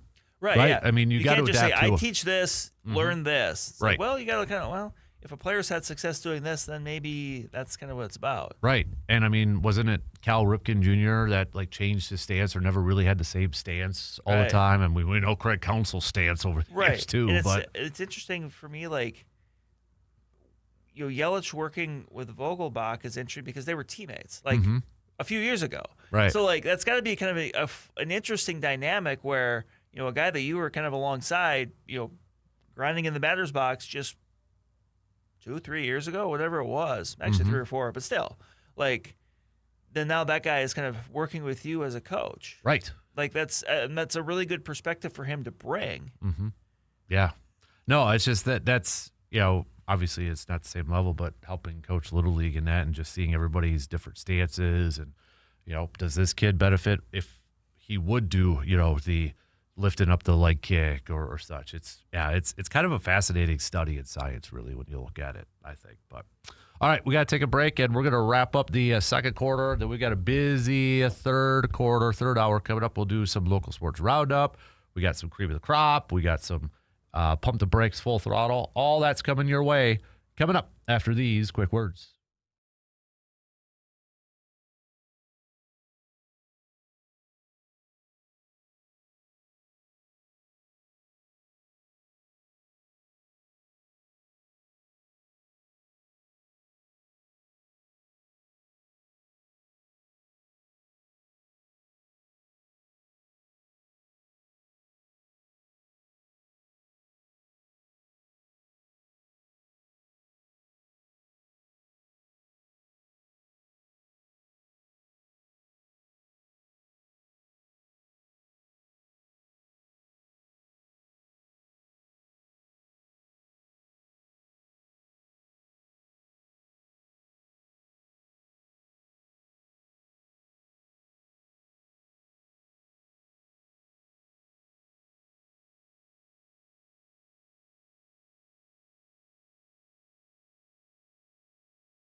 Here, and that means it is the perfect time to freshen up your home at Carpet City Flooring Center. Now is the season to take a look at what's under your feet and imagine what it could be. From soft, comfortable carpet that makes any room feel cozier to luxury vinyl planks and tile built for busy homes, there's something for every space, every budget, and every lifestyle. Maybe it's one room that needs a refresh, or maybe it's time for a full home update. Either way, their team is there to help guide you through it all, from choosing the right style to professional installation that you could count on. Because spring isn't just about cleaning out the old, it's about bringing in something better. A brighter space, a cleaner look, a home that feels new again. So if you're ready to upgrade it this season, stop on in and see what's possible. Carpet City Flooring Center in Eau Claire, where your next project starts from the floor up. Just a few minutes left to the top of the hour. Brandon had to step out for a few minutes and such. So we'll get back to Brandon when he gets back to joining us. So if he's not back in time for just past the top of the 8 o'clock hour, we're going to get to some NFL draft stuff as we continue our kind of maybe some prospect countdown or prospect scouting reports for some potential picks for the Packers here and such. So otherwise, coming up in the next hour or two, we're going to do our local sports roundup brought to you by Carpet City Flooring Center. Lots to catch up on the high school and collegiate level, so we'll get to that. We've got some cream of the crops. We've got some AJM Automotive, Pump the Brakes, Full Throttle. Continue to send your predictions for the Badger hockey game. You think they could take down Denver tomorrow and capture the national championship and make it a clean sweep for the Division I national championships? All right, send them on over, yay or nay. Honestly, kind of already know where the vote's going to go here. Let's be real, right? I think we know where the majority's going to go. So, but yeah, we'll get back to some more of that hockey chat as well. Bucks-wise, you're not going to see Giannis. Anybody going to the game tonight in Milwaukee thinking that maybe last time to see Giannis suited up for a Bucks uniform unless something changes here. But yesterday the Bucks ruled out Giannis for tonight's game. It'll be the final game in Milwaukee for this season. The season wraps up for the Bucks on Sunday. So will we see Giannis in a Bucks uniform again? Yay or nay? What do you think? Give me your input. Give me your insights. Give me your thoughts. Do you think we are going to see Giannis suit up for the Milwaukee Bucks ever again? Let's hear your thoughts. Text it on over to that Shoe Doctors bullpen line at 715-830-1912. Also, you can join in on the Section 105 chat room. So we'll get to that here in just a little bit. So, what's up, Joe? Waving by. So, well, I mean, Paul, we got to throw in a little bit of Bucks chat here. Got to do a little bit because it might be the lot. We might not see Giannis again. It's a story out there. So, all right, 2 hours in. We got 2 more to go here. We are at halftime. We'll take a quick break and be back. Maybe with Brandon, maybe not. Who knows? Depends on how fast he can drive. We'll be right back after these quick news updates.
All right, third quarter kicks off right now, and he's back. A quick driver. He's right back at it. So, we're gonna talk some. We're gonna do some local sports roundup.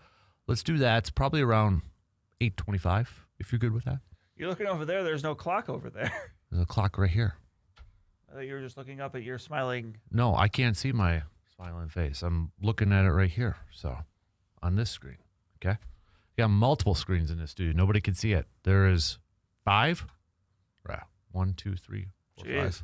So You should just come in here and watch football someday. I'd like that TV right there behind you on that wall. Not that window, that empty space wall. And then maybe one behind me too. For So Unsolved then you Mysteries. can watch. Yeah, so Yeah. for Unsolved Mysteries at all times. Mm-hmm. Just Yep. loop. Pluto TV. Just loop. Unsolved Mysteries 24/7.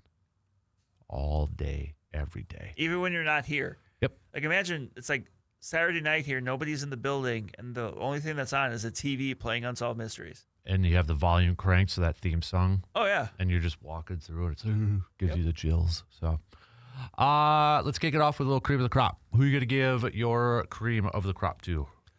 You know, I'm going to be very simple with this. I'm going to go my Castings. Okay. Just having that team ready. I mean, having that team ready to go the way. I mean, that team came out buzzing. Mm-hmm. They got Badgers men's hockey team in the win over North Dakota yesterday. So, yeah, pretty simple here, but yeah, that's where I'm going to go.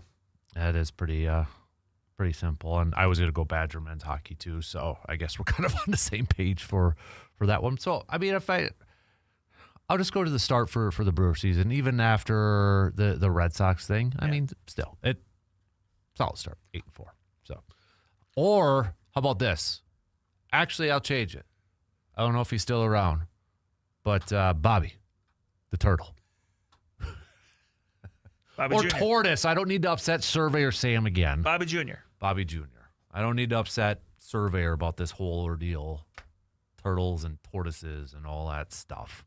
Don't need to upset the Surveyor. So, all right. Those are our cream of the crops. Should we do a little AGM Automotive Pump the Brakes Full Throttle?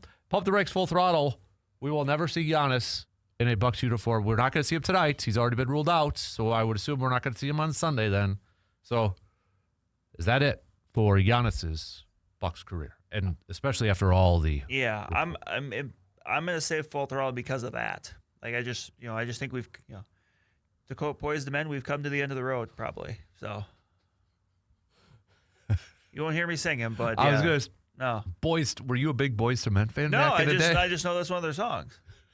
I never would have said that. Never would have popped in my head. I don't even know what song that is. End of the road.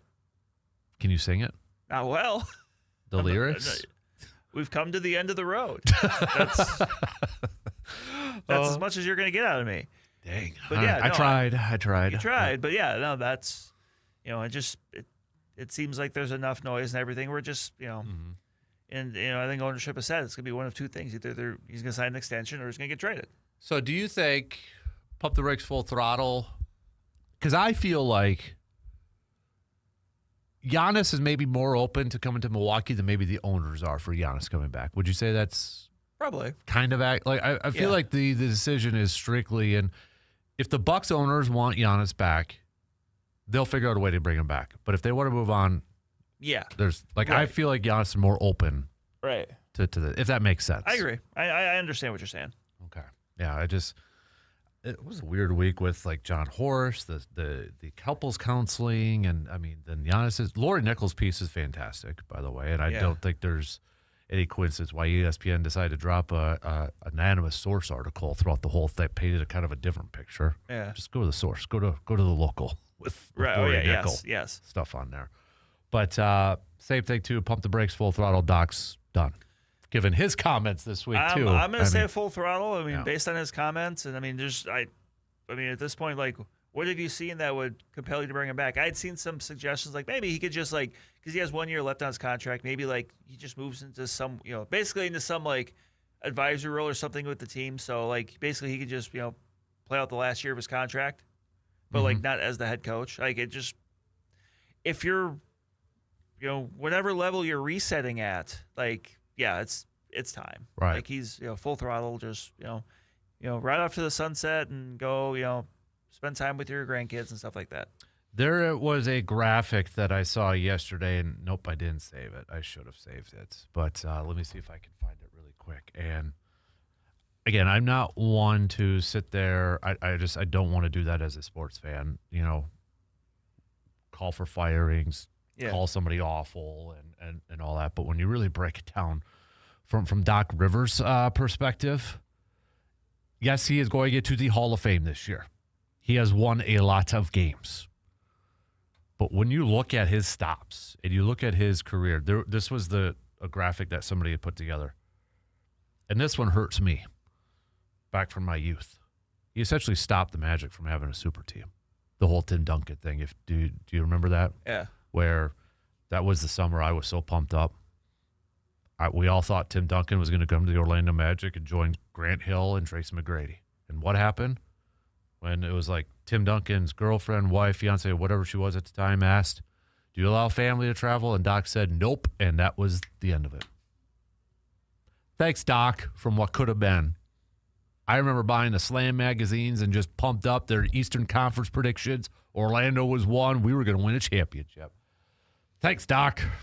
And then Celtics, as people say, maybe rode the Paul Pierce and Kevin Garnett and Ray Allen, and then did nothing with all that talent with the Clippers, 76ers, 3-1 blown leads, and now Milwaukee with that tenure. I don't want to say overrated, but I mean... Yeah, it's hard for me to say overrated because I think people probably pretty accurately rate him. Yeah.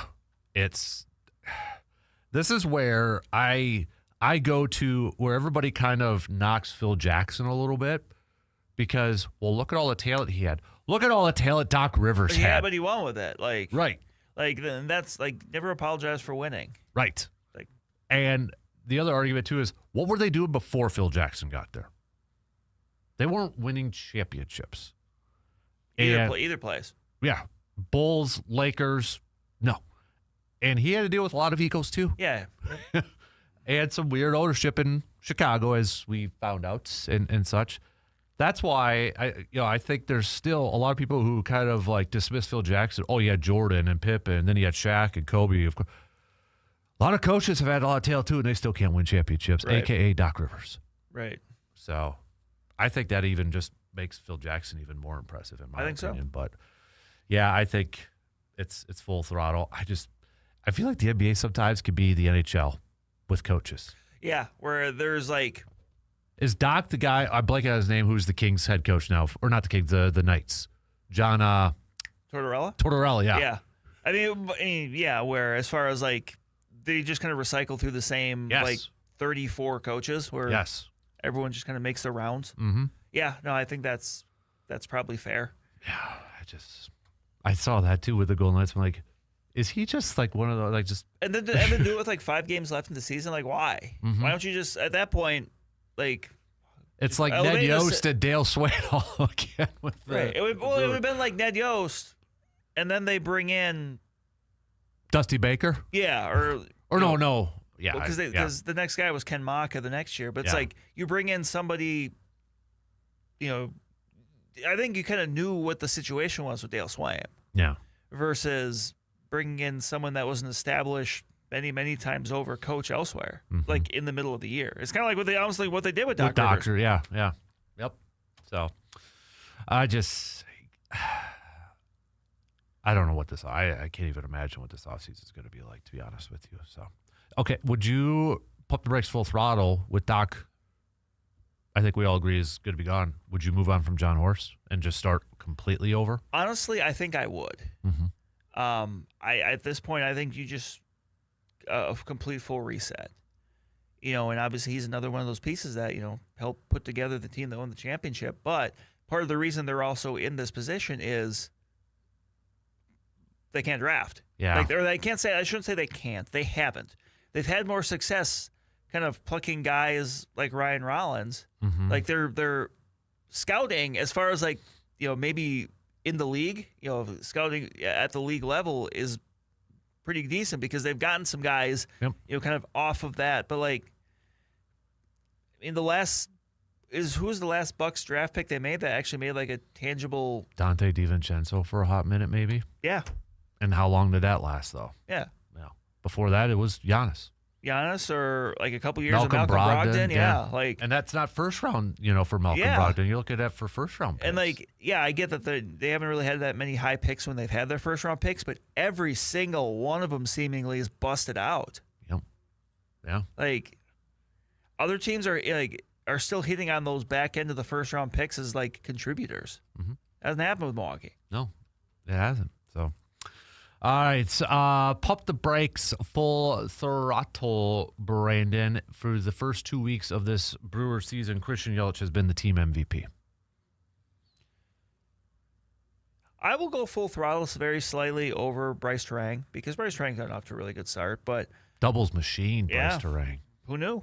But yeah, he's come up with some big hits. Like, he's been in the lineup pretty much every day. Like, you're getting, he's been prolific driving in runs on a team that kind of needs that. Like, he's been that. So yeah, I'll give him that. I'll give him that for the first couple weeks. I almost feel full throttle. I'll full throttle that too. I almost feel, and it's a small sample size. We've seen more emotion from Yelly this year too. Obviously the home run. Yeah. But then the first game against the Red Sox and sliding. And then even in the dugout where he was just pumped up in that. So and in the past, obviously, he's more of a reserve guy. I mean, he's reserve kind of laid back California guy. Mm-hmm. But so I don't know if that's just circumstance or if that's maybe him thinking like, hey, maybe I need to be a little bit more, expressive. Mm-hmm. Or that vocal or kind of leadership sort of thing. Maybe. But I know it's only 2 weeks in, but I'm like, I feel like that's the most emotion we've seen from Yelich maybe in a bit, in a long time from a consistent basis. So, how about pitcher? Who would you say has been the most valuable pitcher? Bullpen starter, you can pick anybody. I mean, I'll stick with a very obvious one. I'm gonna go Jacob Mizorowski. I mean, it's only been 3 starts, but like it has been exactly kind of I think what you're hoping for. Mm-hmm. Where, I think. I kind of think he was done a bit of a disservice in his last start. I kind of thought they left him out there a little too long. You could kind of see he was getting to the end of the road. Mm-hmm. Boys to men. But maybe left him out there for a batter or two too long once it kind of could tell, okay, this is, he's at his end here. But, I mean, he's come out, put together 3 strong starts to start, been able to kind of work through some trouble, which you kind of want to see out of a young guy with his profile. So I'm Mizorowski. Yeah, I mean, that's what gets overshadowed that last start. He was awesome, and then just the fatigue, mechanics kind of fell apart. I've been impressed that he's been going over 90 or 100 pitches in these games and such. Aaron Ashby's been used a lot too. It feels like in these instances. Is it? Maybe it's just me, but I shouldn't say surprised because I think that's too strong of a word. But McGill getting the save opportunities over Uribe so far? I think they've kind of mixed and matched a little bit. So I'm not fully surprised because he's done it before. I think a lot of people kind of expected that Uribe might kind of leapfrog him. But at the same time, like, I still don't mind the fact that you're using Uribe in high leverage spots. Yeah. Sometimes it's a bigger situation in the 8th inning. Mm-hmm. If it's the heart of the lineup or whoever. So I don't mind it. And McGill's last outing was a lot better than, there was he kind of had to walk a tightrope there a little bit, in some of his earlier ones, but yeah. So I don't mind it right now. Yeah, I think it's the versatility again, right? That kind of is displayed here. Yeah. So, pump the brakes, full throttle. Right now, would you say the best division in baseball is the NL Central compared to the depth and where standings are at this point? I mean, is it still the case where 4 teams are above 500 and the Cubs are at 500? And the Cubs are at 500. Yeah. So, yeah.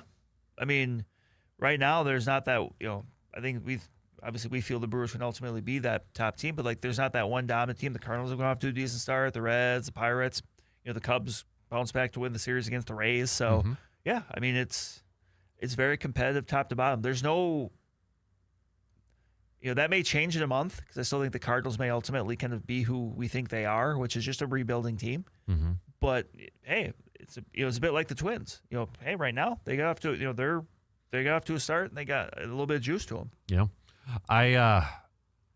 That's my next one. So- Pump the brakes, full throttle. Have the Twins been maybe the most pleasant surprise team to begin this season?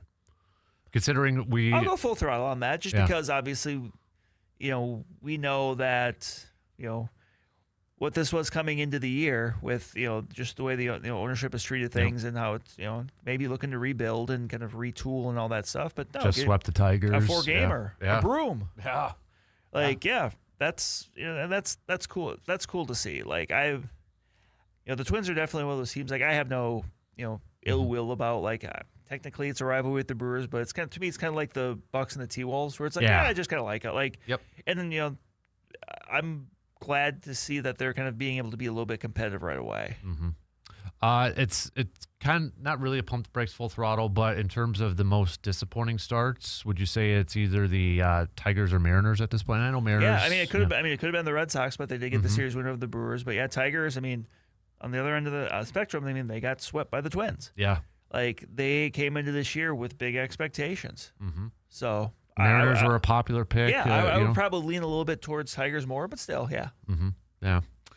All right. That's your AJM Automotive Pump the Brakes or Full Throttle. We're going to take a quick break and let's do some local sports roundup brought to you by Carpet City Flooring Center. Lots to get to here. Baseball, softball has really been kicking off and such, so we'll break it all down coming up after these quick words.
Into Eau Claire, it's time to get outside and enjoy the season. And whether you're heading out to the range or getting ready for hunting season or just gearing up for some time in the great outdoors, Tilden Gun is your local shop for selection, service, and expertise. They offer a wide range of firearms and accessories along with a knowledgeable staff who can help you find exactly what fits your needs. No pressure, just straight answers and real guidance. It's about making sure that you're comfortable, confident, and ready for your next outing. Spring is the season to get prepared, to get organized, and to get outside. And Tilden Gun is here to help you do just that. Stop on in and see what they've got in stock and why so many in the Chippewa Valley trust them year after year. Tilden Gun, your hometown source for gear, service, and experience. So I think, let me double check. Brandon is a little bit off camera here because he's moved seats. Or you're going to adjust it. Okay. Ooh, look at that. See? There's not that much of a glare now, so you might have to stay there. Look at that. It's also a close-up. Well, actually, I can't see you, so that's even better. Good thing I didn't have your mic turned down for that. Ha ha, yeah. Got you. I was just going to grab every mic I can then. Oh, man. All right, let's do some local sports roundup brought to you by our good friends from Carpet City Flooring Center. You want to start off with baseball, softball? We're going to let you have the honors, Your Honorable. I'm just messing with you because I know. See this on your. Yeah, thanks. We can start softball. Softball's a little bit more in action right now. We had a bunch of teams getting going this week, so some teams jumping into conference play. I know the Big Rivers, Hudson, and Chippewa split their two conference matchups this week. Chippewa Falls won the first one on Tuesday, and then last night Hudson rallied in the seventh inning to pick up a win over Chehai. So those two split. Big Rivers played to start the year. Otherwise, even at the same place, kind of going into Cloverbelt action, you had McDonald picking up a big win in extra innings over Fall Creek. Fall Creek won the last couple conference championships, finished as the D3 state runner-up. They share a bit of a different roster this year, but I'm sure a roster that's still going to ultimately be, really competitive for the Crickets with a bunch of new faces out there. But yeah, McDonald picking up the win in extra innings. I think it was 3-2 in 9 innings. So that's a big early win for McDonald. I think it's McDonald, Bloomer, Stanley Boyd, each 2-0 early on in the Western Cloverbelt schedule. I would be a little surprised if any team ran through that conference fully unbeaten, because there's a lot of excellent teams from a conference that sent 3 teams to state last year. So, baseball, I know in the Big Rivers, I think next week starts the conference schedule. So you got a lot of teams playing non-conference games, especially the next couple of days, as long as Mother Nature cooperates weather-wise. Eau Claire North is going to be hosting Superior, Carson. Memorial's taking the trip down around Madison. They got Wanakee, and then I think Middleton tomorrow. Tomorrow, Chehai hosts Holman in a doubleheader. So you got a lot of teams kind of getting in some of these non-conference games before the conference schedule starts in earnest next week. In the Western Cloverbelt, you had your first round of games this week. Cadott won 2 games against Stanley Boyd last night, including a 5-inning no-hitter for Jake Weeks for Cadott. So, they're off to a strong start. Got a lot of younger talent kind of coming back for the Hornets. Elkbound taking 2 this week from McDonald, and Regis taking 2 from Bloomer. So, we're a weekend for baseball as far as that the Western Cloverbelt goes. All those teams. Again, the schedule is always a little bit tougher in the spring, just because games get picked up so quick. Because it's, the schedule gets adjusted so much because you just weather-wise you don't know, and that as much as this week has been a little bit cool, like it's still been better, I think, than we get many years. Right. So, if you have to be out there playing in 40-degree weather, well, at least you're out there playing, as opposed to trying to take grounders off the gym floor. Yeah. You got to work at the bad hops which is not true to life. Right. But so yeah, next week we'll really, I think everyone will kind of be full go as far as conference matchups go. Okay. Track and field, you're kind of wrapping up a little. There's some outdoor meets this week, but really that's more next week. Okay. I think you got to come a couple lingering indoor meets, just because, again, you got to plan for, still having, not ideal weather. So that'll get going in earnest next week. Boys golf has gotten a couple events under the way. I know in Cloverbelt play, Bloomers won the first 2 legs of the Western Cloverbelt portion of the Cloverbelt season. So they've, they're going to be going. They're aiming for their 3rd straight conference championship this year. Got a couple, experienced seniors at the top of the lineup with Tegan Steele and Connor Gould, two guys that really kind of helped them reach sectionals last year as a team. Cadot's going to be a firm challenger for them there. There's some others in there as well, but I think the Big River schedule gets going next week as well. They just had an invite, I believe it was an 18-holer in Hudson earlier this week. So, but yeah, I mean, otherwise girls soccer's underway and boys tennis is underway. We are, it's going now. So, I know it's kind of a fall sport, but McDonald Central new football coach. Yes. I know it's a couple weeks, but Luke Oliver, who previously coached at GET, so he'll be taking over that. And remember, this year McDonald's making the move back to 11 players, so they're going to be playing in the. They'll be playing in the Dun St. Croix. Okay. So with Boyceville and Colfax and some others. So yeah, we're kind of in that season where you've got some changes and across some different schools and stuff like that. So yeah, it's just that time. I mean, and did I see kind of a change for another football coach too with Aliva Strum?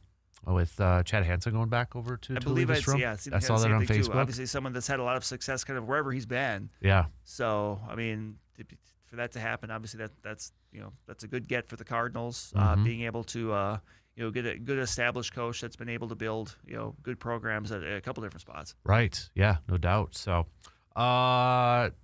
Blue Gold wise, well, first of all, Stout wise, I want to go because UW Stout has their new girls basketball head coach. So earlier this week, we had seen Hannah Iverson getting introduced as the new Blue Gold, did I say Blue Gold? But Blue Gold women's basketball coach. But now UW Stout moving quickly to get their new head women's basketball coach. And it is a familiar name because she is originally from Durant, I believe.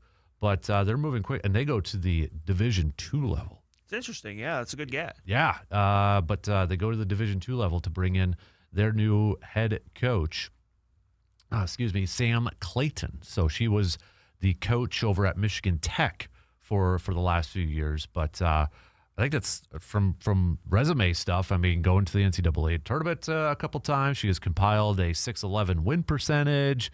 And obviously, too, being a native of Durant, obviously knows the area and such, too. It's always good to get a coach that has that local connection. So yeah, so but moving quickly and I think too with transfer portal and right, yeah, it's kind of one of those things that you kind of have to be on the ball with, and they certainly were because the game, the off season moves as quick as the games do now. Exactly. So staying with some of the WIAC stuff, Blue Golds, we've got to give a shout out to. I know it did a little bit earlier, but since we are no local sports roundup, shout out to Blue Gold softball coach Leslie Huntington because she just got her 632nd career win, which passes Ken Anderson in Blue Gold history for the most wins in a single sport for UW Eau Claire history. Wow! So that's probably not surprised because it's Leslie Huntington, but still, when you have a name next to Ken Anderson, one of the best to do it all time, that's pretty remarkable. Right. So, and I think she's going to add some more wins to that too.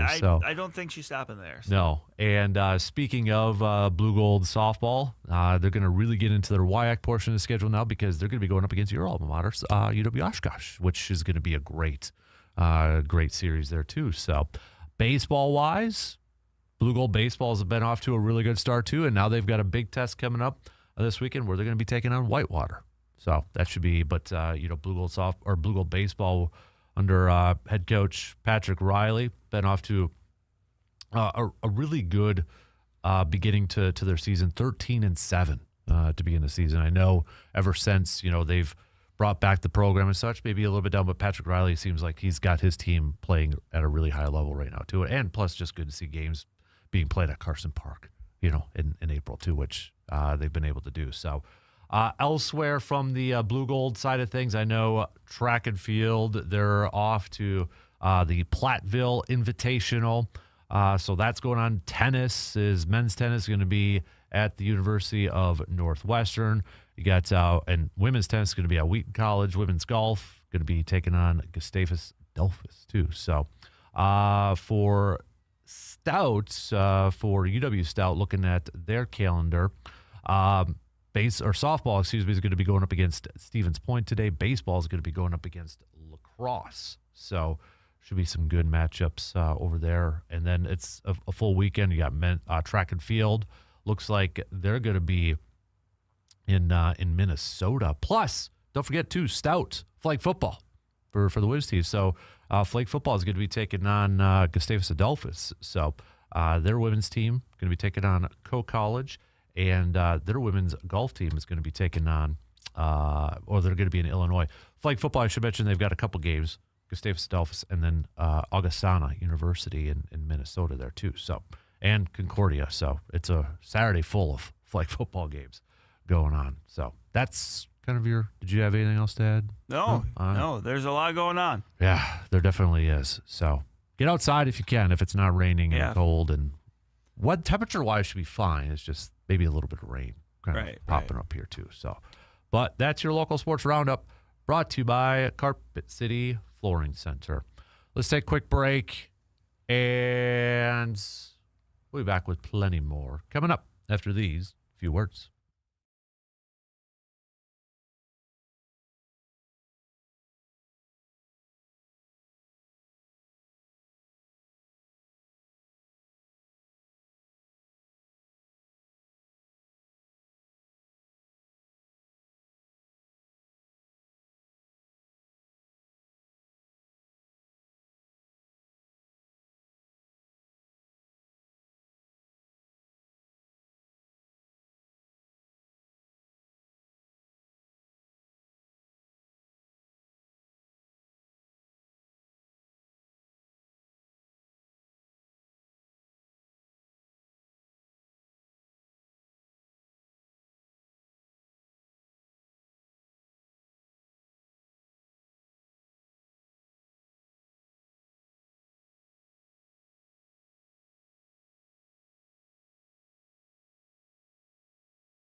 trip season is right around the corner. Are you and your vehicle ready to go the distance? Before you hit the highway, make sure that your car is in top shape with the help from AJM Automotive. From oil changes and tire checks to brakes and engine work, their experienced team will make sure that you're ready for wherever the road takes you. And now with 2 convenient locations in Eau Claire, getting your vehicle serviced has never been easier. Plan the trip. AJM Automotive will handle the rest. Visit ajmautomotiveservices.com to schedule your appointment today.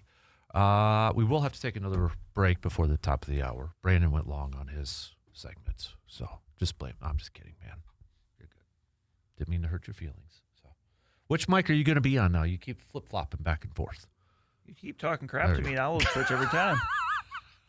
I'll start yelling from out in the hall with Murph. With his new hairdo or whatever he's got going on over there, too. Got the front wheel. I don't know if it's hat hair or did he put a little substance in there and a little gel and that. I can't tell. I think it's hat hair mostly. I think so. I think it is. So, which, by the way, speaking of hats, what are your thoughts on the Brewers state connects instead of city connects? I would say just in general, I'm not a fan, and not Why? because I don't know. Like, who says Wisco? Like, I appreciate the fact that they want to have something with more of a state influence, Yeah. but who says Wisco or whiskey? Well, I mean, calls- depends on what you say about whiskey. But who calls Wisconsin like? I will admit, I say Scotty more than anything. When I say it, Yeah. I do. But Yeah. if you had to pick between Scotty and Wisco for Why can't we come up with something better? like what? Okay, I'll put you like what? But that's the point. Like, it seems like it's forced. It's like, well, we got to do something. It's like, well, but then you're just picking something that people don't really say. Okay, take away the jersey, the hat, the design, the W with the states and the blue, and you are just an old man screaming on the front yard and No, saying, because I like the other ones because I don't. people actually call I the do Brewers like the it. Brew Crew. I do like it, like but- they're I'm gonna buy one. okay. I'm gonna buy a hat. I'm gonna wear it every Friday when you're in. All right. And I'm going to add something to it that I can't say. So you can see it. No, I'm just kidding. But, okay, I figured you weren't going to like him because you're a party pooper. That's true. So, I always poop on the parties. yeah, you're one of those that I get it. I mean, but I appreciate what they're doing with Right. the state Right. aspect of it. That you know? part I can appreciate, but like, it's always funny to me though. Like, and this is the same thing when they did the other ones before. Like, the lengths they go to try to explain like every stitch of the jersey, like the 7th stitch on the left sleeve is indicative of the 414 area code. They got that, I feel, from the Bucks when the Bucks did all that but stuff. that's the same Yeah. thing. Like, I mean, and let's be real. We know what this is. The grander scheme of things, we know what this is all about. It's baseball too, the quest for more money. Mm-hmm. Like, well, we got to put out a new jersey. We got to try to make some extra money off this. So like, would you maybe prefer it instead of Wisco or Scunny? You can't really do it probably, but like Badgers? Or just straight up Wisconsin? maybe we just need a better like nickname for our staff. All right, let's come up with it then. What's the nickname for Wisconsin that we can all agree to? It's a good question. Got Baltimore went Be More, Which which it almost sounds like Be More Bank or something like that. like be more. Like, what are you saying? I'm not enough. Like what? I didn't even think of it that way. But Like, sure.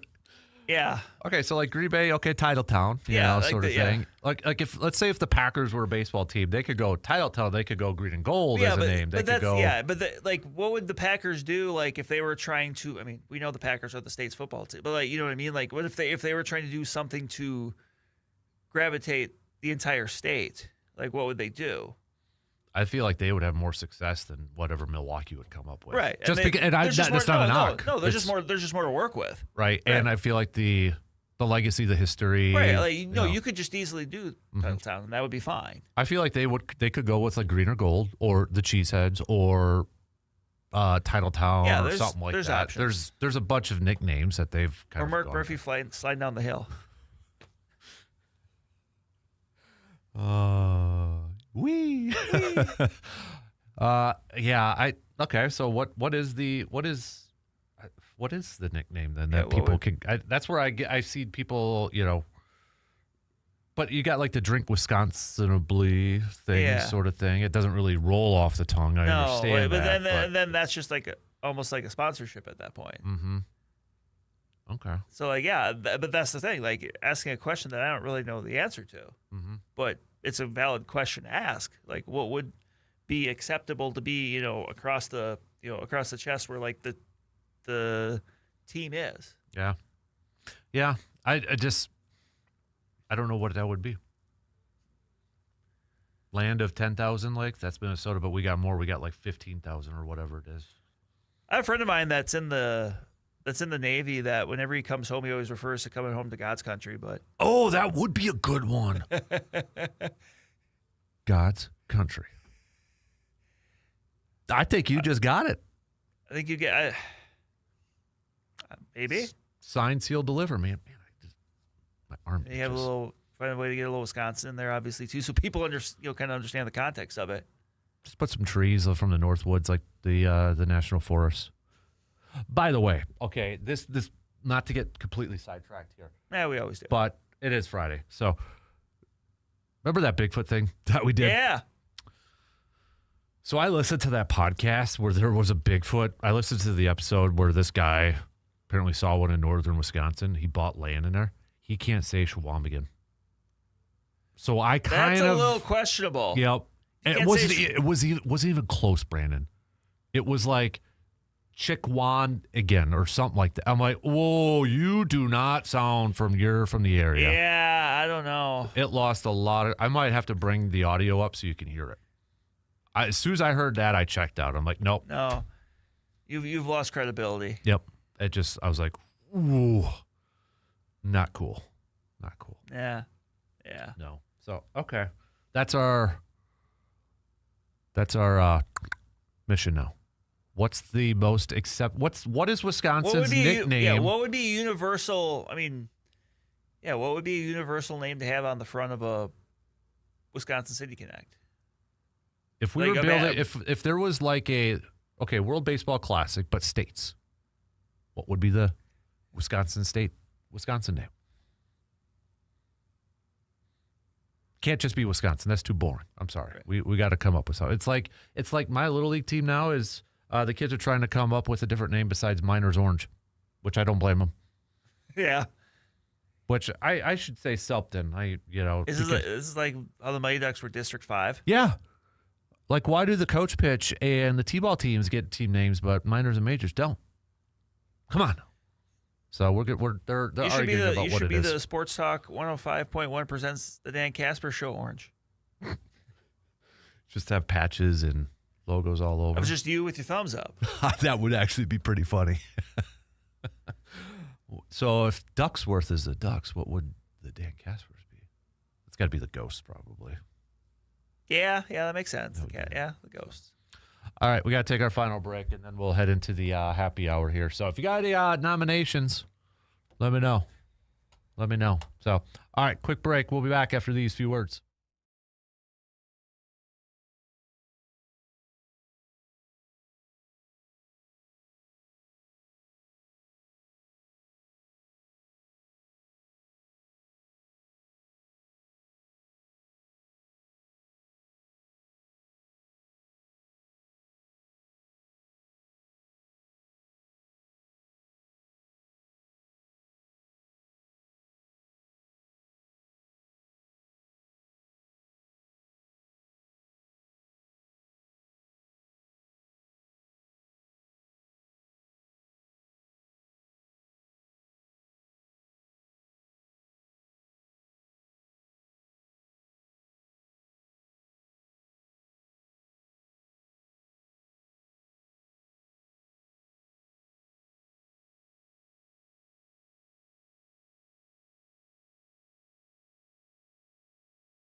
Radio play.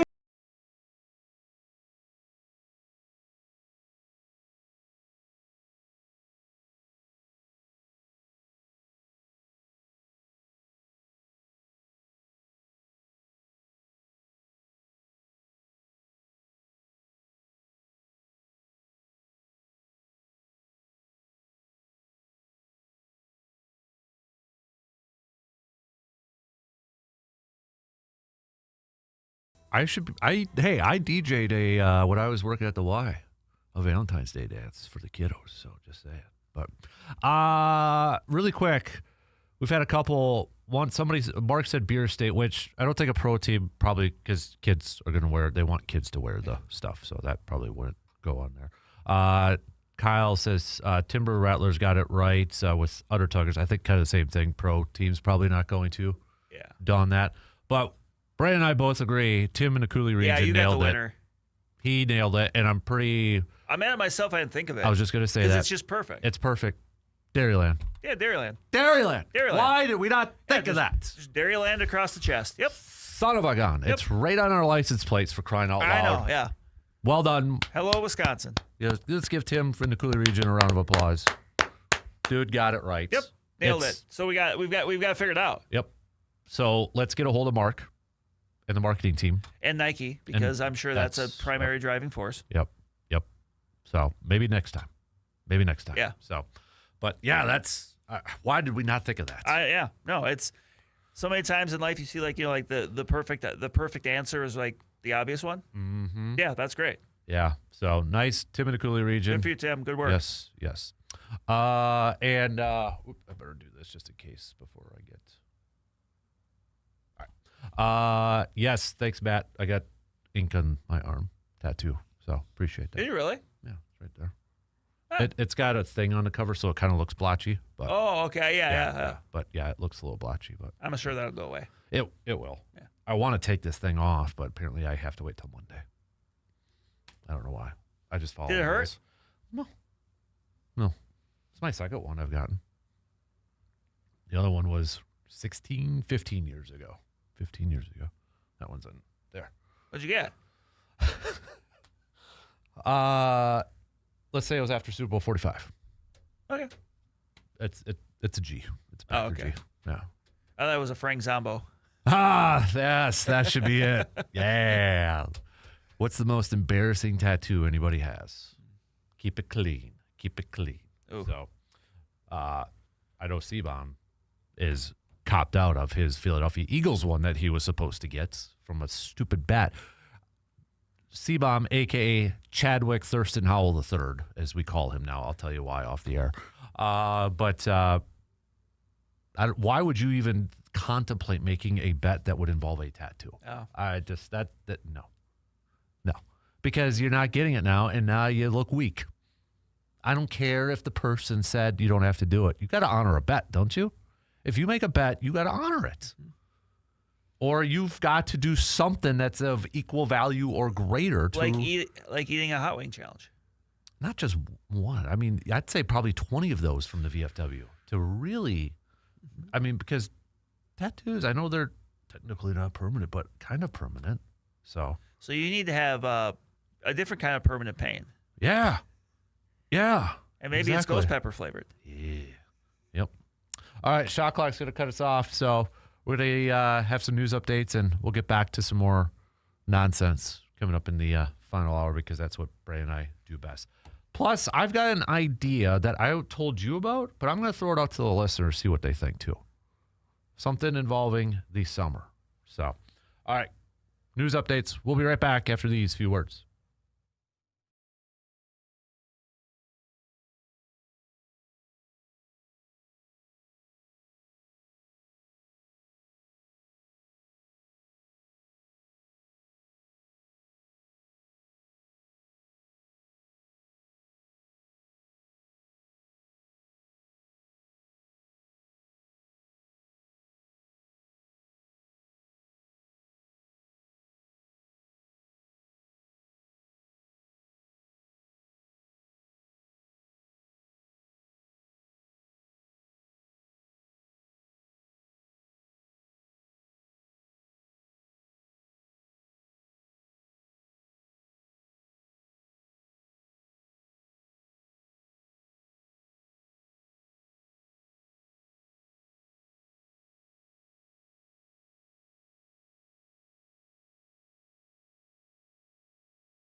All right, here we go. Final hour kicking off right now on this Friday morning, and the nonsense continues here. We appreciate you hanging out and putting up with us for the first 3, and hopefully you can do it for the next hour. There's no sense like nonsense. Exactly. Well said, sir. Well said.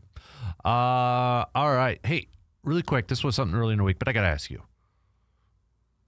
With it being the Masters, what is your number one bucket list item for sports? We did the draft. We did the Final Four. You've been to a Rose Bowl. I have. Like, I'm assuming you're speaking more generally, because I would probably say Brewers World Series, but like that's probably like too specific. I think everybody would be like, oh, my favorite, my favorite team playing, Yep. So. Oh, I know. Army Navy football. Ooh. Okay. I think that would be my number one. That makes sense with you knowing you. Yep. Yeah. So I think that would probably be, and there actually it would have been. Initially it was the fall of 2020, like a year in advance. A couple friends and I had kind of looked into it a little bit, but then obviously circumstances changed significantly, so that was not. But that is still something I would like to do. We go to an Army Navy game. That'd be a good one. Earlier, and I'm putting you on the spot for this one too. If a voice called to you and said, if you build it, Brandon, they will come. If you had a cornfield and you plowed it, what would it be? Who would be that athlete that you have never gotten to see, where you'd build something so you could see their ghost come back and play?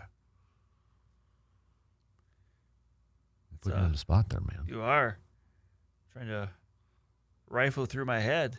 I had 5. Wow. Don Hudson. Babe Ruth and Lou Gehrig, Murderers Row. I would love to see that. I wasn't around, but I'd love to see Vince Lombardi coach. Bobby Jones, golf. 5, I cheated a little bit because it's not really a player. But I've always wanted to, I'm enamored with it. I would have loved to have gone to the Polo Grounds to watch a game.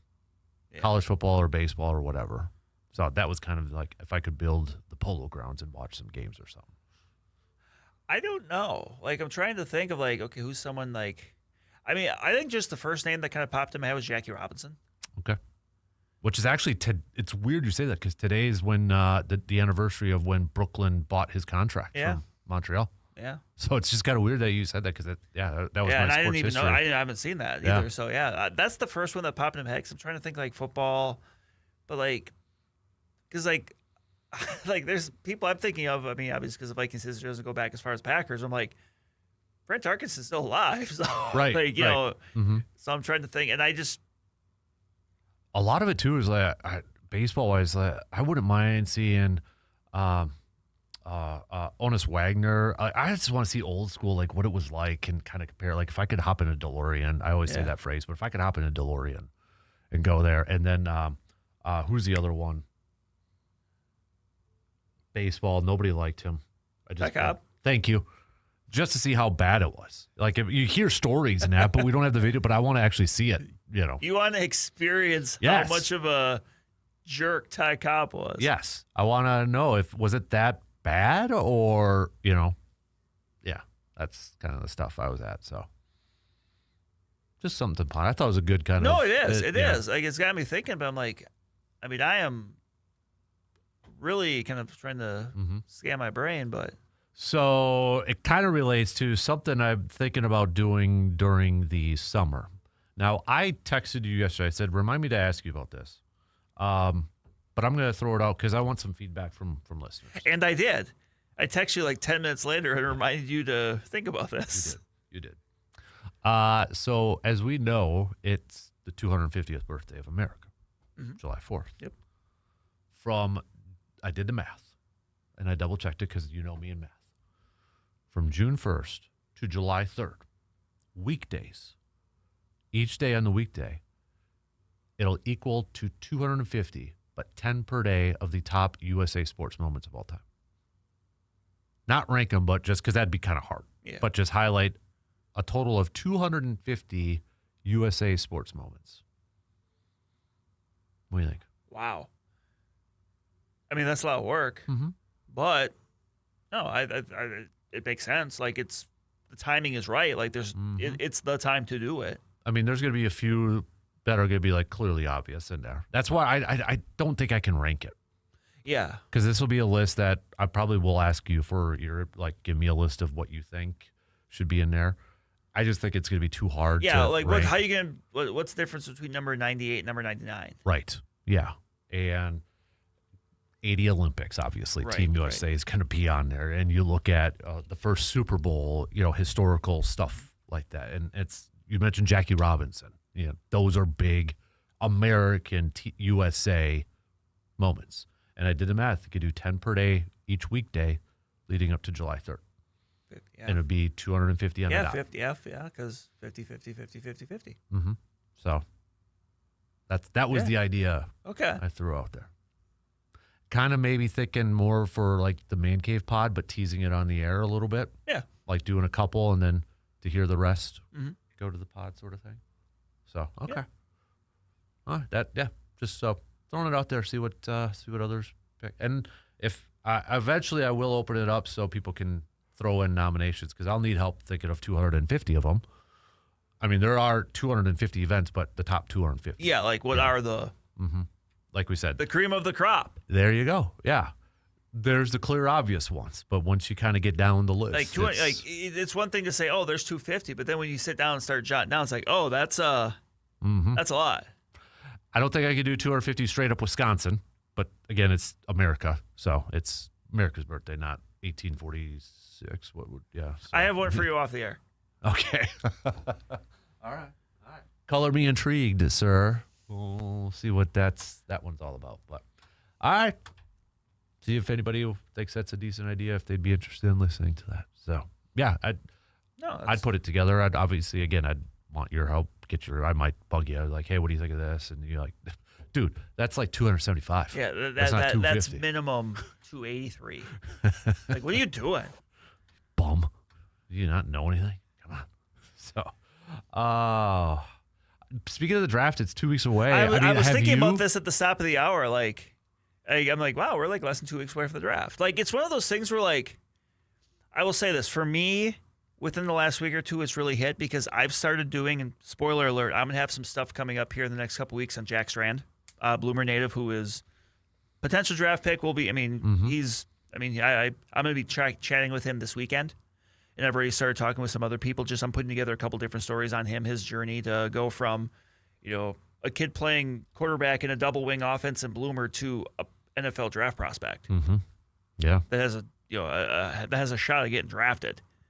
So pretty cool. Yeah. So I mean, it's something that as I've kind of started, kind of working backwards, like, okay, the draft's here, so I want to do this here and here. I'm like, oh, that's kind of coming up. Mm-hmm. And so it's not just me. Is it flying a little bit under the radar? Is it just because there's not a lot of? I think there's just.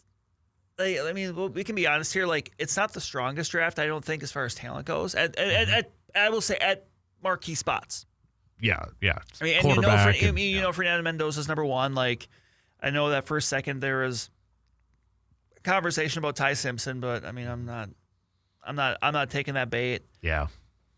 But like, and I'm sure for Packer fans, maybe because there's no first round pick. Mm-hmm. Like, look, don't get me wrong, you'll take Micah Parsons, but like that's just for this situation. That's part of it. Like, and obviously we put so much into last year because of being in Green Bay and everything that went into it. That I just think maybe it is flying under the radar a little bit. Mm-hmm. But I'm sure maybe next week when it's like, oh, it's next week, right? It'll be a little different. And you don't really feel, and it could happen like what it did last year because we didn't think this was going to happen, but like the Jaguars trading up to get Travis Hunter, right? You're not really hearing about, this team should trade up. And I think Travis Hunter was obviously he was unique just because of who he is. Like there's good players behind Francisco Mendoza, but it's not like there's anyone that has that unique of a story. Mm-hmm. As far as a lot more casual fans knew Travis Hunter, right? As a 2-way and then playing for Dion and like stuff like that. It's just like there's other guys. I mean, there's some of the edge rushers. There's Cornell Tate, the receiver from Iowa State, but it's just like, okay, well. What's the kind of the hype there? What's the excitement there? Like, no, I agree with you, man. So, I'm with you. So, but I'm hoping it'll kick in a little bit. I think, week. like, And I think because it will. I think just because both of us are such NFL draft guys, I think that it probably will. Because I mean, obviously on the Minnesota end of things, I've been kind of looking around and just kind of figuring out things. But does this mean like next Friday we have to do our mock, our our 7-round team ones for our teams? Yeah. So because that's that'll be like the thing, last too. shot. Yeah. And it's going to be a weird Friday morning after because I'm not going to have anything to talk about. So well, yeah. I mean, who knows? I mean, it's possible the Vikings trade down. yeah. So like that's again though, is this not?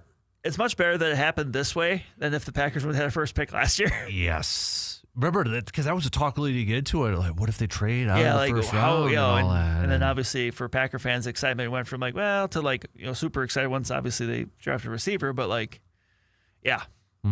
Yeah, but even thinking about that now, because that's been almost a year, I don't even know if we could do a retrospective podcast, because is there anything that we remember that we really didn't talk about? Did we officially talk about the bowling alley in Toronto? I think we did. Okay. And how great that place was? Yeah. And how you got mad because when I walked in, I started introducing you as Dan Kasper from Sports Talk 105.1. Every 10 105.1 seconds. I wouldn't just call you, hey, Dan. I would say, hey, it's Dan Kasper from Sports Talk 105.1's the Dan Kasper Show. Yeah. And I would just say that over and over whenever, I was referring to you. Every 10 seconds, it felt like. Every 10 seconds. I got to see if I still have that order's number. How did we not go bowling? I was just thinking about Why did that. we go bowling? There was 4 of us. We had a beverage or two. That we would actually have had 5 the second day. Jake was there too. So. Oh, I thought you meant we had 5 beers. Oh no. No. Well, but yeah, I mean. Yeah, why did we go bowling? I don't know why we did do that. And it was nothing against a draft, but the second day, we're all sitting there yep, bowling alley? Yep. Well, because you guys wanted to see the Packers make a pick. The Vikings they didn't have a second-round pick, so they were picking, at the way end. And so we're going to go. I'm like, no, that's fine. I remember I saw the Vikings pick, which was receiver Ty Felton, in the van, or in the car, mobile man cave on the drive back to Shawano. But, I mean, we had fun. I mean, we utilized the opportunity. We did. Which was good. We did. Yeah, it's just kind of maybe like a retrospect looking back at it. Yeah, maybe a retrospective would be good. Because even the night before, the Wednesday night before, finding that sweet brewery. Yeah, that was a really cool was one. with the boot. Yeah, so I drank the boot. It was a converted theater. Yes, which was they had really good cool. pizza too. Their food was just good. Their beer was good. Their food was good. The owners were cool. They had plenty of TVs. No, that was a good find. Yep. The player that we thought walked by our first day of broadcasting, didn't we all think it was Cam Ward or something? Yeah. Or somebody said it was. And some of the guys in our crew met Kirk Herbstreit. The dogs and the dog. Well, more importantly, the dog. But yeah. But because they were out for a walk, I think, while we were doing the show. Yeah. Yeah, they couldn't hang around with us, those bums. No. And then trying to find parking after that, and then the church parking lot, which was actually really cool. Yeah, they were cool. They were awesome nice. And yeah, well, we could do a retrospect. Is that gonna be 2 weeks? Could. Yeah, we could do that. Why it should always be in Green Bay every couple I mean, years, yeah, so. well, yeah. I mean, unless you want to do it today. We could. We could. Good. All right. I got some time afterwards. Okay. If you wanna. Yeah. No, it was. I think the only downfall was a little bit of the weather. A little bit, but it got because we missed the best weather day. Because Saturday was the best weather day, which I guess in hindsight maybe that's not a bad thing because that's the longest day. That's when a lot of people were maybe making a day trip there. So that's fine. Because Thursday it was just a little cool. Yep. Friday was rainy. Thursday was fine because we were actually inside this thing. Yeah, we were inside in something, so it wasn't too bad. Yeah, and Friday when we just made it might have been rainy, but we were still covered. Right, and it wasn't it was pouring. Yeah. It was just kind of misting. Yep. Sprinkling. Yeah. So I feel like Friday we were feet from the stage. So and I've said I could have thrown a baseball and hit the podium. You could have thrown a basketball and hit Mel Kiper. Could have. You could have thrown a pumpkin pie and might have hit Mel Kiper. So, but yeah, no, it was good. Yeah, okay, we could probably do that. Yeah, we could do that. Yeah, just kind of going through the weekend and everything. Yeah. Yeah. All right. Okay, let's take a quick break. Let's get back to some more baseball talk though as we get set for this Brewer series against the Nationals. That's coming up after these quick words.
the Washington Nationals starting today back in Milwaukee, which the if they're going back to like if they do a Milwaukee one, it's there's another one. Yeah, the good land. The Good Land, which is Algonquin for the Good Land.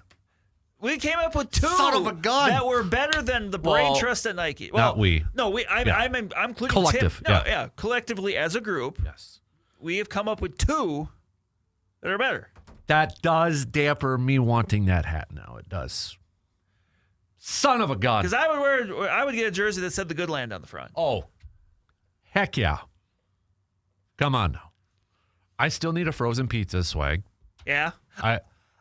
What? At a basketball game this winter, I saw a kid wearing one. Our friend Eric Balkman wears one now. I see all the time. And I was online. He's in the know. Yeah. I'm going to a game next weekend. Are you really? Yeah, I have a friend's 40th birthday, and he's having a T-Rats game. Okay, if there's a hat, I will Venmo you money. I'll just get it. Yeah, well, yeah. But I went online, and it didn't look like there was a ton of selection left. Yeah. So I need the frozen pizza, the pizza oven one. Not the pizza itself, the frozen pizza oven. Or not frozen pizza oven. Because remember, there's 2 different logos. Yes. So I need the oven one. That's what I'm looking at. So I thought you were going, but I couldn't remember. Yeah. Yep, that's next. It's scheduled for next Saturday. I mean, so far right now the weather looks sunny but a little chilly, but it's April, so. Yeah. I need that. This is what I do love about minor league baseball. There is so many hats that I would love to don, to wear. Which, by the way, shout out. I don't know why I see this on Facebook, but I've seen it from Altoona softball and Little League baseball teams. They have names and logos that are like minor league teams. Like I saw one Trash Pandas, and they have a Trash Pandas logo. I'm like, well done with the creativity. Yep. That's I'll give a tip of the cap to. That was awesome. So, but yeah, there's I can't get down that rabbit hole by looking at those hats because I'll get in trouble. There's so many minor league teams that I would want. And I don't care their affiliations. Right. That's the one thing. And I gotta get myself some sort of T-Rat swag because I don't have any. I got one. Yes, you do. Like a hoodie. Which, shout out to the Timber Rattlers. I think it was last Saturday. They did a Sal Frelick jersey giveaway. Ooh. And they had sizes ranging from like small to 3X. Oh, nice. Which is great. Like that is an irritant of me when it comes to the Brewers. Like when they have their giveaways, they have like XL and medium. Mm-hmm. Like, you know where you are, right? Yep. You're in Wisconsin. You don't have very many mediums. Yep. Maybe some mediums. Yeah. Yeah. But no, it's that's that barred ice one is going to be insane, I feel. Yeah, mom's going. Of course. But like she's like, do you want to go? I'm like, it's the day after cast. I'm like, I don't know. Like, taking 2 days off at that time is a little tough. I just need to try to sweet talk them and see if I can just get one of theirs. They only need one in the family, right? They do. They get one for the camper. That's good. Yeah. Yeah, Brandon's mom. Come on. Do it for your kid. He's got a sad look on his face right now. Pouty lip. Help him out. All right?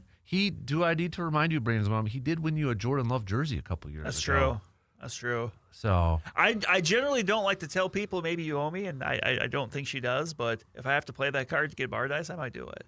That is a pretty sweet thing. I wish we could come up with something like that for the Kasper Classic as a giveaway. But because MLB.com had a list the other day of the best giveaways. Little weak from the Cubs department. Ben Zobrist bobblehead. Oh, for their best? Yeah. Oh, well. Pretty weak, in my opinion. Just a bobblehead. Cool. Brewers gave one of those tomorrow. Yeah. And Jacob Mizrowski with a little fire and stuff. Debatable if you need more flames on there, according to some. So, but I was like, bobblehead. That's all you can do. Cubs fans or Cubbies. That's it. Yeah, Cubs. Cubbies. That's all you can do. Come on, ownership. Be better than that. Yeah. Stop paying your manager $9 million a year, maybe, and maybe you could afford some better giveaways for your fans. Just saying. Yeah. Game I'm going to, I think they're giving away a blanket. So for my mom's bus trip in a couple weeks, they've got the windbreakers. Oh, that's that game? That's sweet. So that's a good one. Yep. I'll probably get some use out of that. Now that I heard what the Brandon Woodruff bobblehead is going to be, that's actually kind of cool. Did you hear that? Yes, it's his the home run. It's the at bat from the Yeah. That's unique. That's fun. Yep. I like that. So Clayton Kershaw is catching strays in 2026. no, but I really want that frozen pizza one. Like I said, I'll be there early, and I'll just look and see. Like, I doubt they'll have anything because I'm sure they just sold out. But That would be one where even if it's a snapback, I don't care. Because I know baseball, if it's a baseball hat, I gotta go fit it. Okay. But for something like that, right, you won't be picky. yeah. Okay.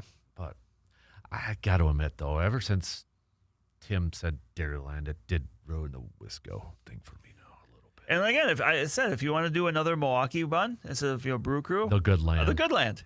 Son of a gun. Get Alice Cooper to go throughout the first pitch. Yeah.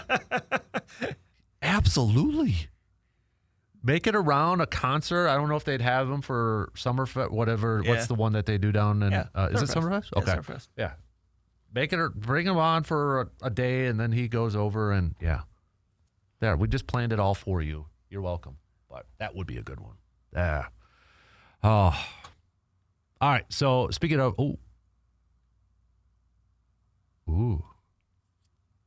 Can I say this on the air, Brandon's mom? I'll just say that. Oh. Can I tell him? Oh boy. Yeah. I'll put you on I the edge of your think I'm gonna be seats. taking a task here a little bit. I'll just I better wait. So. Okay. All right. That won't She said yes. Someone is getting the other dice box emoji. So she doesn't say who that someone is. All right, that's fair. All right. So might be you. Might You be do have a someone else. sister. She has a bar too. Oh. She does have a bar. I'm just saying, Brandon's mom, though, I do have a man cave that could use that too. If we're throwing some hats in the ring here. Just, throwing that. You're going to make me end up having to go to that game, aren't you? Probably. I'll just drive myself down there, get my bar dice, have a beer, and walk out. Brandon's mom, it would be nice if your son would spend some time with you. So maybe he should go to that game. And so And since now you have another opening. Just had to throw that out there. So think of all the logos that could be used. Cows, cheese, ice cream, cream puffs for the Dairyland one, too. Yeah. That's what Tim said. Oh, yeah, you could. State fish is a muskie. A robin. State bird. Yep. We even got a state rock. Throw all that in What's there. the state rock? Isn't it granite? Oh, I was going to do the categories. I was like, is it igneous? Is it sedimentary? It is red granite. Red granite, yeah. Red granite. I remember in fourth grade we had to do these pictures of all the different state stuff. So that's all I knew we had a state rock. But, see, we got off on a tangent, and we're going to have to take another break and actually talk about some Brewers baseball. Yeah, we got to do that at some point. Yeah. So we'll do that. We'll take a quick break and regroup.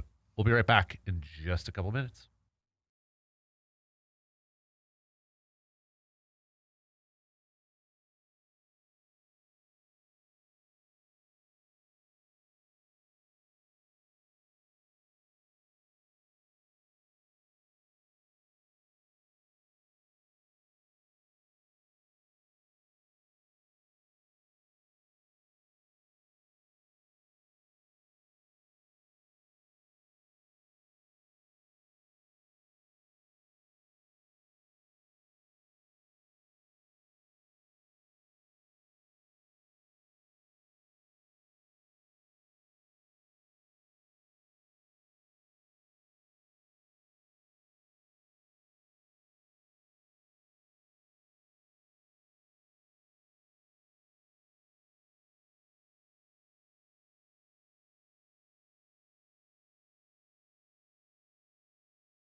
Brandon's sitting over there watching Wayne's World clips and laughing to himself. Just the Alice Cooper Milwaukee, which We're is not worthy. which is Algonquin for the good land.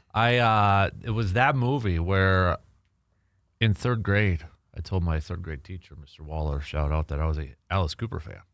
Didn't know any songs. Just I was an Alice Cooper fan. I only knew the one that they played in the movie, Frankenstein. So yeah, that was about it. But okay, Brewers wise, Chad Patrick's on the mound. Brewers back at it after an off day yesterday. First time all season long they're going to be going up against a National League team. Yeah. So that's going to be different. Not really, but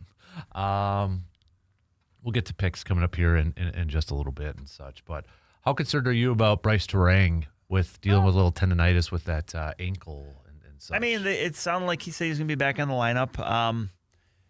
So, yeah, I mean, right now I won't be concerned until I have a reason for it to be concerned. Mm-hmm. I mean, if obviously, if it's something you've been dealing with for a little bit, it had an impact on his play. Mm-hmm. So, but yeah, I mean, if it's something that lingers, that's just kind of it could be a little annoying. But for now, I'm not going to be too concerned. Speaking of annoying, I didn't have a good segue there. I was trying to think of something off the top of my head. But what? What? Oh, you looked like you have this look sometimes like you're about to tee up something. And that's what you gave me. And you didn't tell me what you were going to tell me off the air either. So, and you probably already forgot about it. I did. Oh, we were doing the 250. You said you had a. Oh, yeah. I'll tell you off the air, Yeah. Speaking of which. yeah. Speaking of which, you did. Throwing stuff. You did sign up for the Casper Classic yet? No, I noticed. did. No, I didn't. But I know one of your teams did. Good. Okay. Good. I'll talk to you about that off air, too, because, that's something I really got to get the ball rolling. Yeah, on. because we've had a lot of people already signing up. Yeah, so, I know. So, pitter patter. Let's get at her. All right. Letter Kenny. Another fantastic thing that was brought up earlier. But anyways, so looking at this series, would you say, obviously, what's the concern level you would have with the Brewers pitchers that are going out there against this offense from Nationals? Who has the upper hand if you had to do? I mean, obviously the Nationals got off to a strong start, but still, I mean, I like what Patrick's done. I like what Kyle Harrison's done. I mean, he has really gotten a lot of mileage out of that high fastball and kind of what he's able to pair with that. That's been kind of fun to watch. I mean, he's gotten a ton of swings and misses in his first two starts, which is always a great sign. And, on the Woodruff thing, I mean, he kind of got nickel and dimed a little bit in the last start. I think the most encouraging thing to me was it seemed like his velocity was going up throughout the start. Yeah. And, that's just something that with where he is right now, we're always going to be keeping an eye on because we know he's not going to be 97, 98 miles an hour. But, if he can, if he can get to a point where he's 94, 95-ish, then I think he can still be successful. And remember, it's going to be a process for him trying to figure out how to pitch differently because you have to pitch differently. When you can rear back with the fastball he had and throw it by guys, you kind of get used to being able to do that when you need to, and not as much the case anymore. Lean a little bit more on the changeup and some other stuff, but I do feel pretty good about kind of the way it's set up for this team this weekend.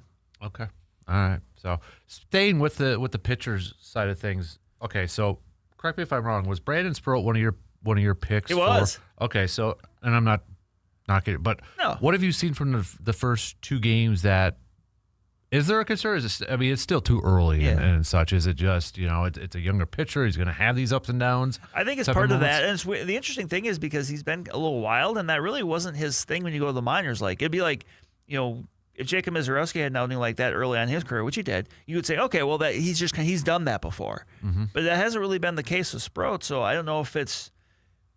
I don't even want to say it's nerves because he's pitched in the majors. So, I just think it's just maybe being in a lot of sync. I mean, you can see with him, everything he has moves. You can see the stuff. A big reason I kind of have a lot of faith in him this year just because his stuff is so good. Yeah. You see a guy that gets swings and misses, but still with the sinker he throws can still get a ton of the ground balls too.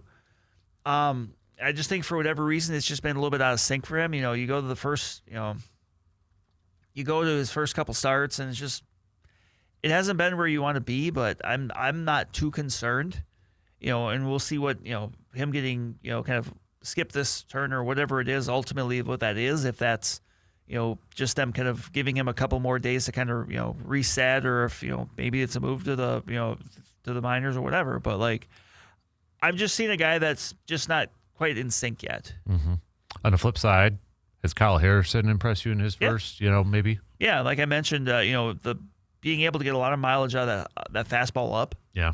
And then, seems like he works really quick too. Yes, and there was talk in spring training, obviously, about the kick change. The change, the move or the pitch he added himself in the offseason, and then how that's. I mean, look, fastball up, be it changeup or curveball down, is a classic baseball sequence. Like, when you can get those two things working, that's what Trevor McGill's had success with. Fastball's up in the zone. For him, it's the curveball's down. Mm-hmm. Like, you can get a lot of mileage out of that, and mixing some other stuff in there. I mean, this is a guy that's not that far removed from being a highly rated prospect. Like, he's the type of guy that's always had the talent, and just for whatever reason hasn't clicked over the long term, and be it with the Giants or with the Red Sox.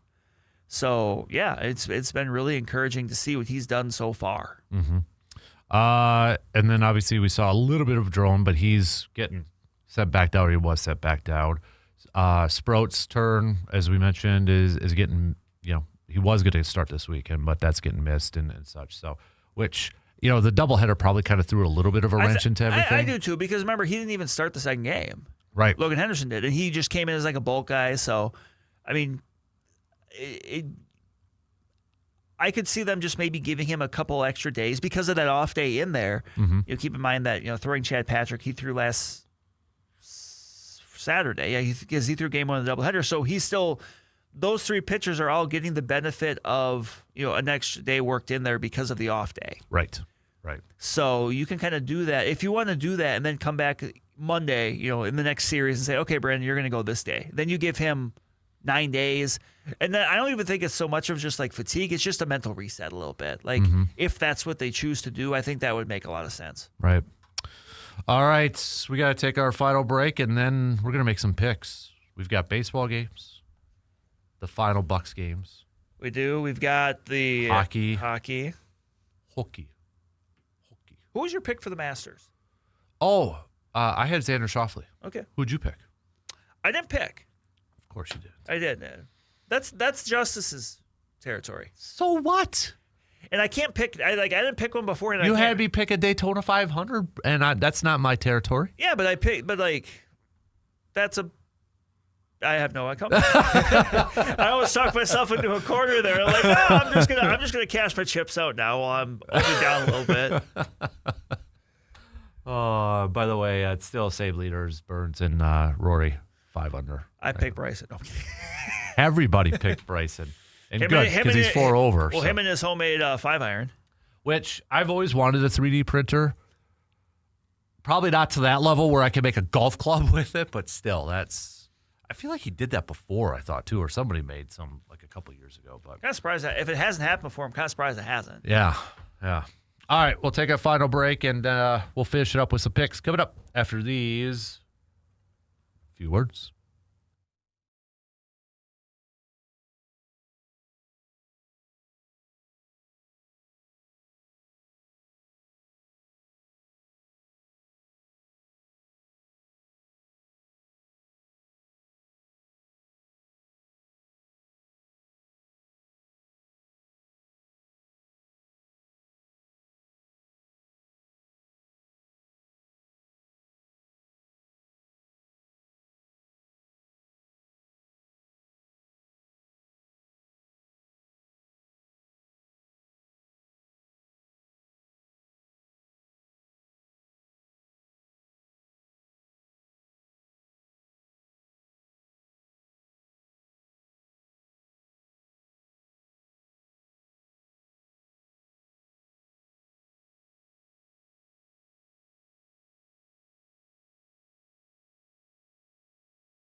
What was that?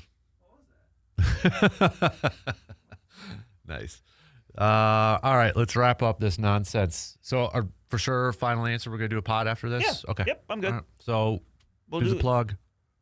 Make sure you're following, subscribing. Brandon's mom, also, you should go subscribe to the podcast and give it a 5-star rating and a positive review on Apple and Spotify, and subscribe to the YouTube channel, too. So, help her figure that out, okay? Just go do that. So, everybody else do the same. We would love it, so you can listen to our we'll do our 1-year retrospective from our basically kind of talking through the draft last year. Yeah. And everything. So Yep. So before that, though, let's do some pick some picks. games. Let's pick some games. Where would you like to start off? I'll give you the honors, Honorable. We'll start with the Bucks. They lose both. That's what I was gonna say too. Yeah, no, they're not doing anything. So, do you want to do some hockey games? Yeah. All right, let me bring up the schedule here. Badgers. I'm at NHL, but that's fine. No, let's skip NHL.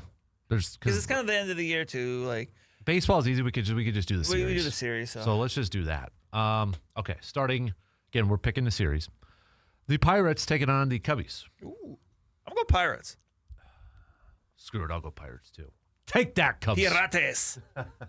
Let's go Diamondbacks, Phillies. D-backs. Ooh, I'll go Phillies. Bounce it back.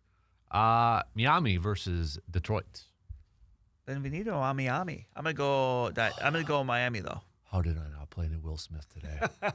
Remind me next Friday, Will Smith. So is this gonna be our thing now? We're gonna open house party TGIF style. okay. Yep. So I got lazy in the last two because I was getting sidetracked. that's fine. Are these limited to just like song? Can we play like intro themes from 90 shows? Like, can we you could play do the whatever. step-by-step theme next Yeah. Friday? Okay, good. Step by step, day Good. by Good. day, Okay. day by day. Oh, Come on. Yeah. Oh okay. yeah. It's open. So you're playing that next Friday when I'm in, right? Yeah. Good. Yeah.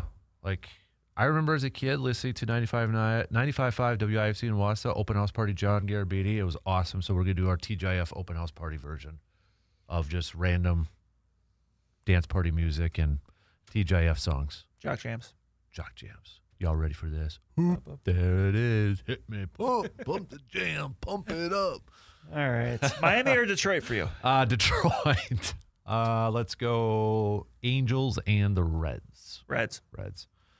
20s versus the Blue Jays. 20s are surging, but I'll take the Blue Jays. I'll go Blue Jays too. A's. Well, I can't say A's, I guess. Athletics versus the Mets. I'll take the Mets. Yeah. Meet the Mets. Greet the Mets. Let's go Yankees and Tampa Bay. Yankees. Cleveland and Atlanta. I'm going to go Cleveland. Cleveland rocks. Drew Carey. Braves. I'm going to go Braves. Giants, Baltimore, or B-more. Giants. Yeah, I'm going to go Giants too. White Sox and the Royals. White Sox aren't doing bad. No. I'm going to take the Royals, though. Yep, Royals. Boston, St. Louis. Boston. I'll go with the Red Sox. Colorado, Padres. Padres. How about Colorado getting a sweep? Yeah, they're hanging out. Yeah. They're hanging in there. Good for them. Good for those fans. Yep. Padres, though. Astros in Seattle. I'm going to go with Seattle. I was going to go Seattle, too. All right. So Texas and the Dodgers. Texas. Ooh, I'll go Dodgers. And then Washington versus Milwaukee. I will go the Brewers take 2 or 3. I will go with the Good Land taking 2 out of 3. So You want that jersey now, don't I you? do. And I also like Dairyland, too. We might have to make up our own. Cool. Ooh. Do we know anybody who could come up with some tees that look like jerseys? And the front say Dairyland, and another one says the Good Land, and have like a number on it.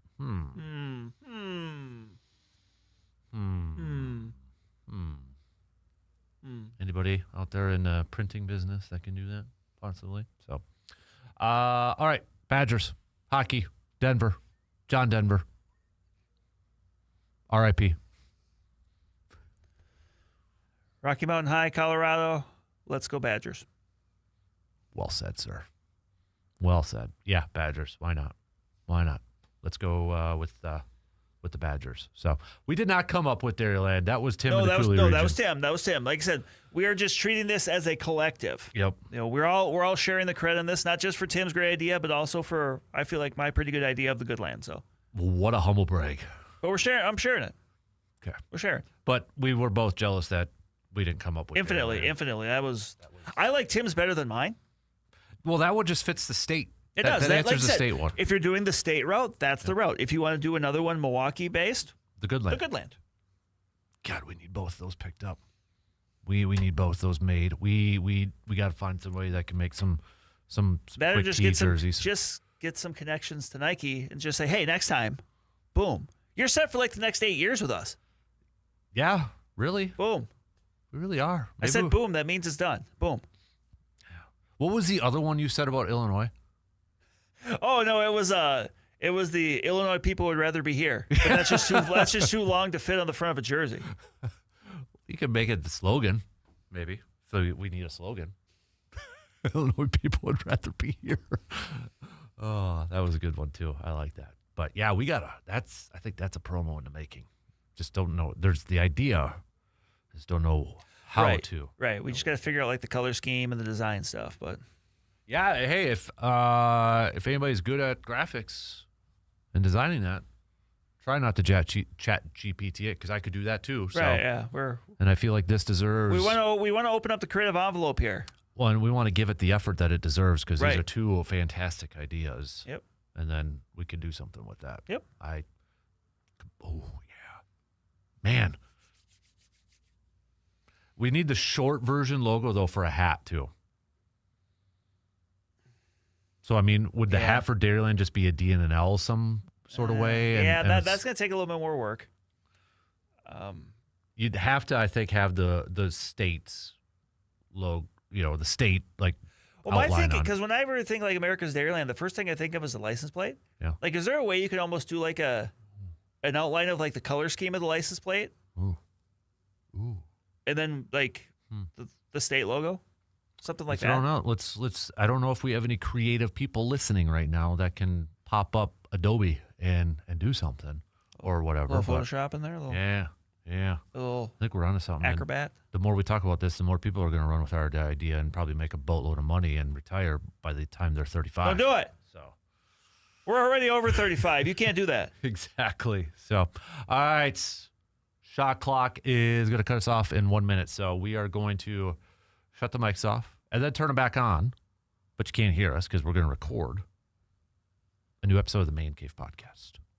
Not talking about Bigfoot this time, which remind me, I got to play that clip. Yeah. So you can hear this person try to pronounce our great national forest. They immediately crushed their own credibility. Yeah, they sure did. When I heard it, I'm like, no. Your heart just sank. You're like, no.